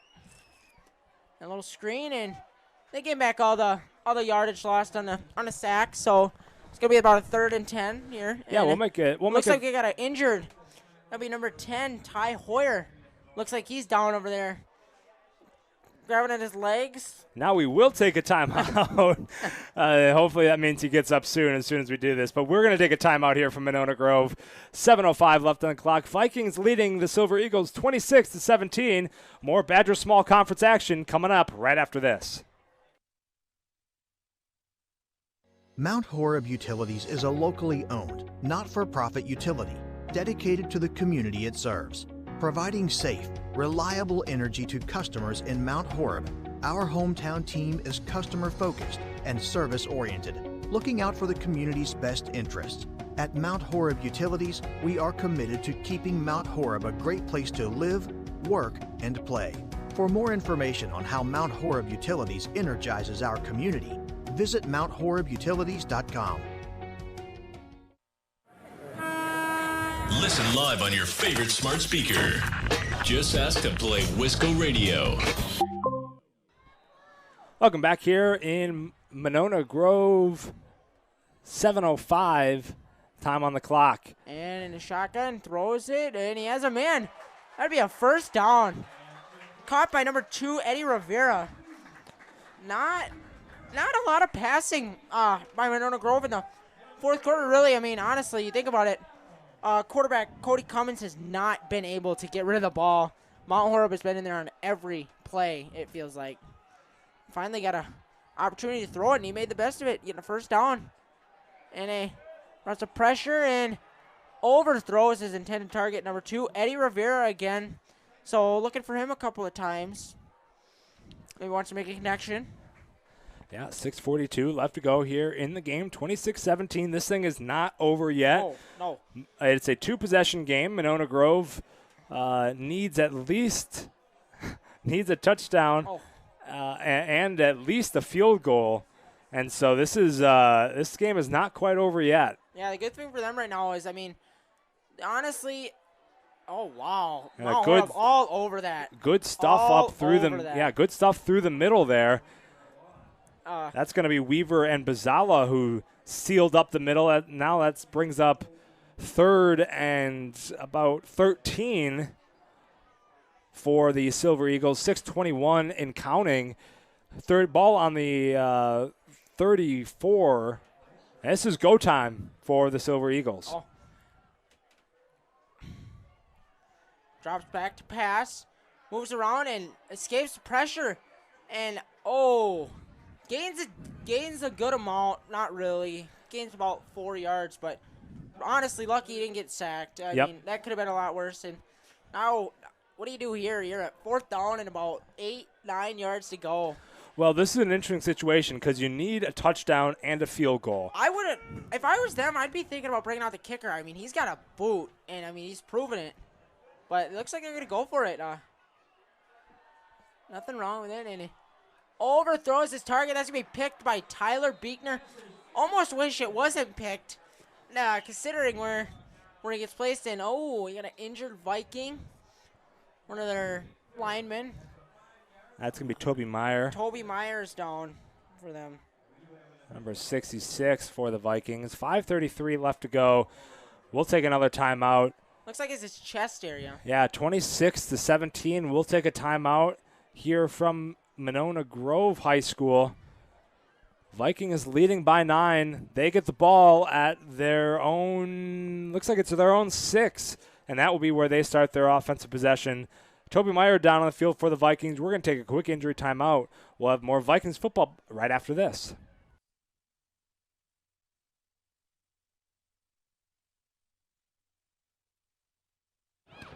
Now it's time to get back to the Savings Vikings. Bank is Now, back to the action. Right here on Wisco Radio. A high level of customer service and products to enhance the well-being of the communities they serve. Whether it is for a home, farm, land, or business loan, Farmers Savings Bank has money to lend. Be sure to call your local Mount Horeb Farmers Savings Bank today at 437-2265. Farmers Savings Bank. Member FDIC. Equal housing lender. The Grand Stay Hotel and Suites is a brand new hotel in Mount Horeb. The Grand Stay caters to business and leisure travelers and is ideal for individuals and families. In a convenient location near Madison, Grand Stay is also a great option for guests visiting neighboring Barneveld or Epic Systems in Verona. We offer clean, comfortable rooms, free hot breakfast, an indoor pool, hot tub, and a 24-hour fitness center. To see pictures, visit GrandStayMountHoreb.com. Book online or call 608-437-5200 to make your reservation today. Listen live on your favorite smart speaker. Just ask to play Wisco Radio. Back here in at Monona Grove High School, 26-17, 5:33 left. Myers struggling to get off the field. Hope he is okay. We'll also keep you updated on that one. But it's going to be Mount Horeb-Barneveld who starts their possession at their own 6-yard line. 1st and 10, 5:33 left to go here in this match. Yeah, like you said, not looking good for Toby Meyer. I mean, walking off slow, and that's one of their big guys inside. And they like those. And Owens, nice run of about 20, a little bit under 20 yards, 18 maybe. Yeah, great run there by Trenton Owens, giving a little bit of space to Mount Horeb-Barneveld's offense. Now they're not so far backed up into their own backfield, so now they set at 25, at the 25-yard line, 5:23 and running once the chains are set here. Mount Horeb-Barneveld, I think, is going to look to keep it on the ground as much as possible, really run that clock down. As you can obviously see right here, they're looking to the sideline, getting some plays, running this clock down as much as possible. Monona Grove has 2 timeouts, so we'll see how that factors in. But looks like Schaller and company are ready to play. Timeout. And it is going to be a timeout. My guess is Mount Horeb. Yeah, yep. I figured. Timeout Mount Horeb-Barneveld will take one as well. 26-17, Vikings lead the Silver Eagles. You're listening to Vikings football on Wisco Radio. Hey sports fans, be sure to cheer on your local sports team just like Kittleson Landscape has for over 25 years. Like many of you, Craig and his team have students and athletes in the Mount Horeb schools, and they are dedicated to their success and the overall success of the athletic programs. Need a place to go and unwind after the big game? Kittleson Landscape specializes in outdoor fire pits, patios, and much more. To get your free estimate today, call 608-437-8845. Hope you enjoy the game, brought to you by Kittleson Landscape. Go Vikings! This is Wisco Radio. Back here from Monona Grove High School, 26-17 in a fourth quarter that is starting to crawl a little bit. 4:58 is the time on the clock. Fourth quarter starting to crawl a little bit. Mount Horeb-Barneveld taking a timeout. They only have 1 left. Not like they're in a position where they need to save timeouts at this point, but they do have 1 left. Monona Grove has 2. Schaller is ready to start here for Mount Horeb-Barneveld. Hand off to Beekner up the middle. Gets about gain of 1-2 on the play. Not much, but as you'd expect to run. In a position they're at right now, 4:45 and counting left to go in the fourth. 2nd and 7 on the down and distance. Yeah, as you said, most importantly there is keeping the ball on the ground, keeping that clock running 4:30 and counting. Yeah, you don't want to risk, at this point, risk a turnover inside in your own territory. That could be really critical because you look at a thing at the scoreboard, Monona Grove still has 2 timeouts left, so those could come in a factor if something like that were to happen, especially. Mount Horeb taking all the time they can. Hand off to Beekner. Again, up the middle. Gets about 3, 4. Yeah, they'll get another 3 or 4 on him. So it's going to be 3rd and 1, it looks like. So it's 3rd and 1 for the Vikings. 3:51 and continuing to count. 26-17. Vikings in a position where they are just ready to waste all the clock that they can. 3rd and 1, and it's starting to be a point where if they can start making some of these first downs, Silver Eagles are going to have to start using some timeouts. Oh, yeah, and it's not like they have enough if where it gets down where they have to call one. But so really wasting time's the best option here. And Beekner is doing what he does best and running the ball and getting those 1 to 2 yard, 3 yard, 4 yards. Oh, whoa. Yeah, I knew it. Bazala right there, unnecessary roughness. I think that's a little dumb because the play was still happening, but they're going to call it. So to recap here, first of all, clock stops, 3:19, penalty or flag on the field, and so Beekner got enough for the first down. I don't like. Beekner got enough for the first down. Sure. It looks like there's going to be unnecessary roughness, and we'll see what that's not official call yet, so we'll see what happens here. It looks like it's going to be an unnecessary roughness against Bizala, and we'll see what the official call is.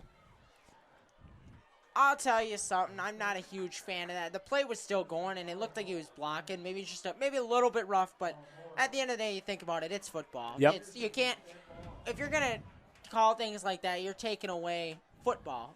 And so that is going to be – they're going to back him up a lot. Yeah, it's going to be a 15-yard penalty, and what that is, though, it's a dead ball foul. So we'll play that out. Dead ball foul. Mount Horeb-Barneveld gets – the first down, because they did get the first down, but they are going to move back 15, and so now they're sitting ball spotted at their own 22 now, but they get a fresh set of downs. Yeah.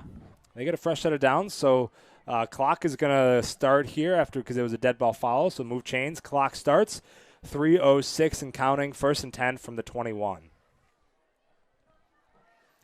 So it could have been a lot worse for the Vikings. Oh, for sure. Could have been a lot worse, but that's how it shakes out. Now under 3. Yeah, it could have been worse, but at the end of the day, I think it's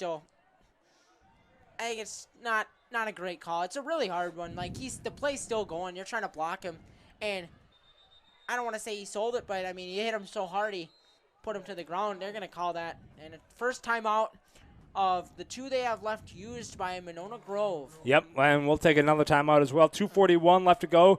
Monona Grove has one more timeout on the board. 26-17 Vikings leading the Silver Eagles right here on Wisco Radio.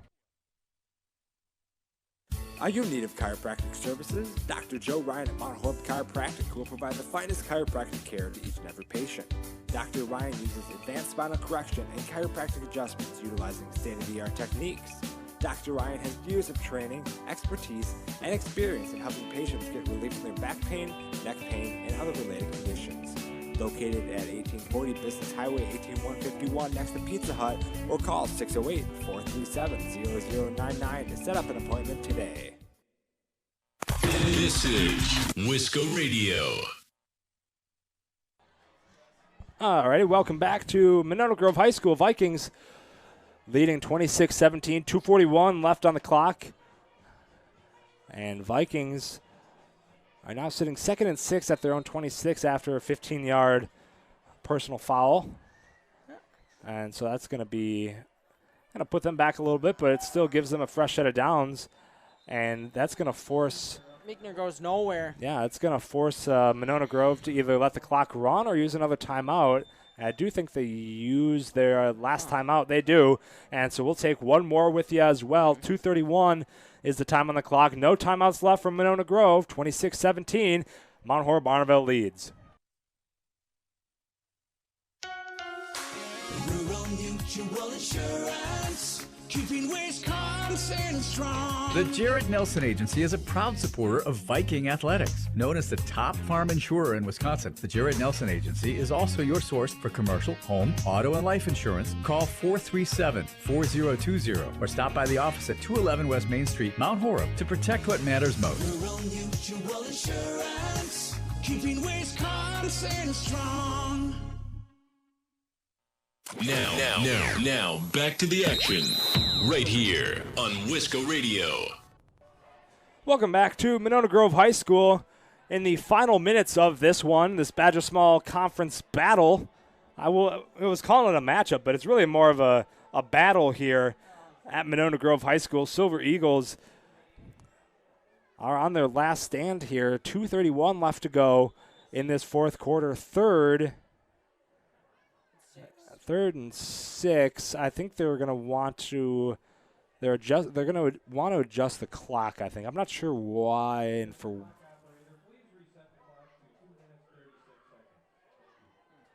Okay. One thing you've noticed with this game is they're not a big rivalry for the most part. Like, you don't see Monona Grove and Mount Horeb as giant rivalry, especially because Mount Horeb just joined this new conference. They're not big rivals with any of those teams. It seems like almost a rivalry game. I've seen some players get a little chippy. Not much. As we get a flag, it looks like a Mount Horeb-Barneveld. But, well, I don't know if you've seen much, but little bit. I've seen a little bit extra after the play. A little bit. Sometimes you'll get thrown to the ground blocking, but just a little bit of that. Almost feels like a little rivalry game. Emotions are pretty high on Monona Grove for sure with homecoming. Yep, and after that false start there for Mount Horeb-Barneveld, that's going to move them back. 3rd and 11? So 3rd and 11 for Mount Horeb-Barneveld. But I agree with it. With the conference alignment, realignment, these two are now for football in the Badger Small Conference. This can be a good matchup to watch throughout the years. For sure, and not a bad run by Tyler Beekner. Obviously not a first down, so they're going to have to kick it away. Good news for them is Monona Grove's no timeouts left, so they can just run the clock down, maybe even take a delay of game if they really wanted to, get as much of the clock as they can. Yep. It'll get down to roughly about a minute 30 or so, minute 40, somewhere in that range, which is nice for them. But doesn't rule out that's 1 minute and 40 seconds or so for the Silver Eagles to come out on top, or to come out strong on offense, I should say, and really bring this one home. And it is a 2-possession game, so they need at least 2 scores, and we'll see what they can do here after Schaller is going to have to kick it away. It's going to be the Mount Horeb-Barneveld final timeout. We'll take one more, and I think this will be our final timeout here from Monona Grove High School. 26-17, Mount Horeb-Barneveld over the Silver Eagles. You're listening to Vikings football on Wisco Radio. When the stadium lights go on, you know it's time for Mount Horeb-Barneveld Football, and that's where you'll find Mark Norman and Associates. As a parent and local business owner, Mark knows the importance of supporting high school athletics, the athletic program, and Mount Horeb-Barneveld Football. Mark Norman and Associates also knows the importance of buying or selling your property. At First Weber of Mount Horeb, Mark Norman and Associates want to help you find the perfect home in the area, whether it be in the town or in the country. For the expertise and the experience you need, call 608-575-3393 or visit them online, marknorman.firstweber.com. Now, back to the action, right here on Wisco Radio. Back here Well, from that's it Monona for the Grove broadcast High tonight. School. If you missed any of the action Vikings live on about Wisco Radio, to you can punt it away inside their own 30. Really just play the defense.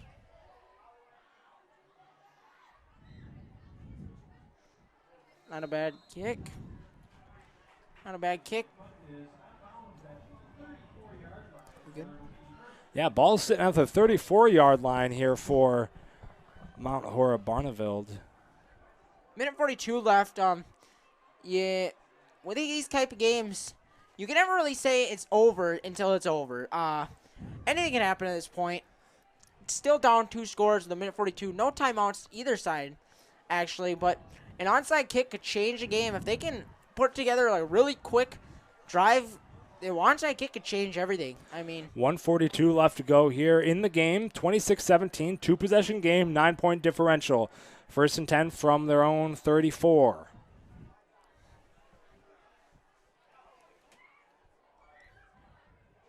Snap out of the shotgun. And he completes a pass while going down. Not a bad play. Gets about 8, 9 on the plays. Yeah, it's going to be completed to Dahlhauser. Coming to Dahlhauser. Not enough for a first down, so the clock is going to continue to... Why is it? Why is the clock not running? The clock's not running, but... Unless they marked it as a... But they're not, because... Yeah, the Mount Horeb over there, Coach Shane Arnold and Rosemeyer out there yelling at the clock, yelling for it to get running now. That is a costly. huge oversight. That is an absolutely huge oversight. And he laterals it back and managed to get a few more. Wow, nice play, but still, that clock, that's something that shouldn't be. That's an absolute homer error right there. The clock was second down, and the clock was not running. Either way, 1:18 left to go here. Monona Grove making a drive. The coaches over there, St. Arnold and Rosemeyer, are livid. And he drops it in the end zone, dropped by number 21, Tyler Dahlhauser. Nice ball by Cummings. Nice ball, but as I was saying, the coaches, especially St. Arnold and I think Rosemeyer, yeah, they're not happy about that. St. Arnold's still talking to the ref about it. They're gonna. I think they're gonna take a look at this. That was at least 10 seconds. Yeah, at least 10 seconds. The whoever is on the down marker had the down completely flipped to the wrong down. Yeah. And no time was running off the clock. It was very close to a first down, but it was not a first down. And so that in that sort of situation, that's absolutely critical. And the officials are, I think, rightly going over to Coach St. Arnold to hopefully get an explanation of what the heck happened. Oh, yeah. That is unacceptable. Yeah, really. I will say that one was that. Obviously, these officials are out here doing the best they can. Yeah. That one was particularly egregious after a night of, in my opinion, relatively good officiating. Oh, yeah, for sure. Had a relatively good night out there. So St. Arnold still making his case over there. 1:11 on the clock, 26-17. And St. Arnold is trying to make a final plea. I don't think they're going to do anything about it. So that's a big officiating problem. I could see it being off by 1 or 2, but that many seconds and that's a touchdown, Monona Grove. So a touchdown there, Monona Grove. Number 4, Grant Dahlhauser finds the end zone. Good for him though. He was injured. He got injured. And so we do have a flag down in the end zone as well. Maybe excessive celebration? I don't know. Even if it was that, the touchdown's still on the board. Yeah, so we'll keep you updated on that one. 1:05 left is the time on the clock. Should be a little less. 26-23, pending an extra point. We'll get the official word here. So it is going to be a good touchdown. After the play, it will be unsportsmanlike conduct penalty. It will be unsportsmanlike after the play. So forced on the kickoff.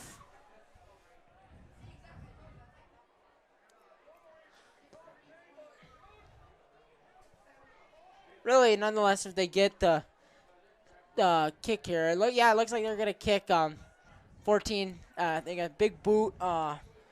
What? Conlarsh. This is It's unfortunate that it happened for Monona Grove this late. Oh. They got 1:05 left on the clock. Mount Horeb, barring any sort of, they're most likely going to have an onside kick here. Most likely going to have an onside kick. They need to successfully receive the onside kick. If so, that will be game. Oh, yeah. And so, but it is going to be, the penalty is assessed on the kickoff since it was after the touchdown. And so we have number 14, Larsh, on to kick for the Silver Eagles. Kick is up, and it is very good. Oh, of course. So 26-24 is the score right now. 26, Mount Horeb-Barneveld, 24, Silver Eagles. We'll take one more timeout, and we'll have the conclusion of this game right after this.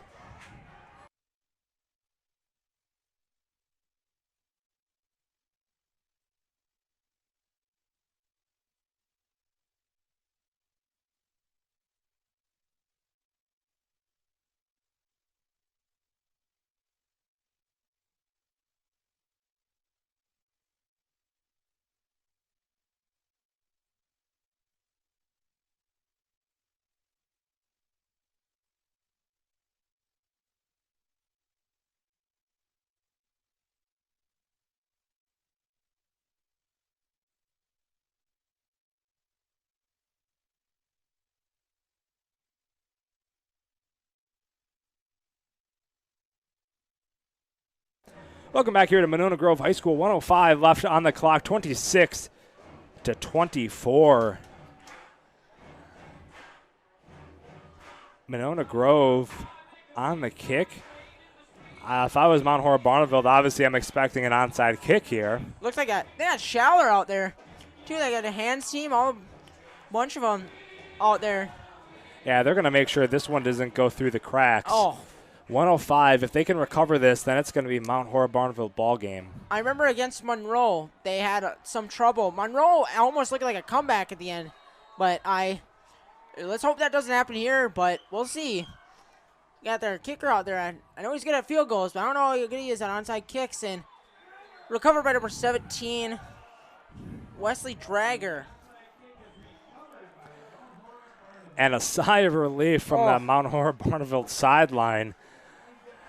And that will be how you end the game right there, 26-24. Mount Horeb-Barneveld is going to be heading in that victory formation as they are going to come out with the victory here at Monona Grove High School on their homecoming night. Big victory for them. And it kind of starts to separate some of the packs here in this Badger Conference, Badger Small Conference. Yeah, you think about it. These two teams coming into this game are both 5-1 on the season, and especially with the Baraboo, their loss you was talking about. Now, if I'm not mistaken, Mount Horeb's tied for first. Well, it depends on what happens with Fort Atkinson. Yeah, now true. they're undefeated right now after they beat Baraboo last week. So, but Mount Horeb is heading down to Fort Atkinson next week, and you can hear that game on Wisco Radio. That will be a big game to watch. So you can stay tuned for that one. But with this victory, Mount Horeb-Barneveld is eligible for the playoffs. Yeah. So they'll be seeing some postseason action this year. Very much and very rightfully so. As clock's down here, 26-24. Mount Horeb-Barneveld Vikings defeating the Monona Grove Silver Eagles on their homecoming night. On their homecoming night, to say the least. For myself, Will Imbes, we thank you for listening tonight. Once again, final score: Mount Horeb-Barneveld 26, Monona Grove Silver.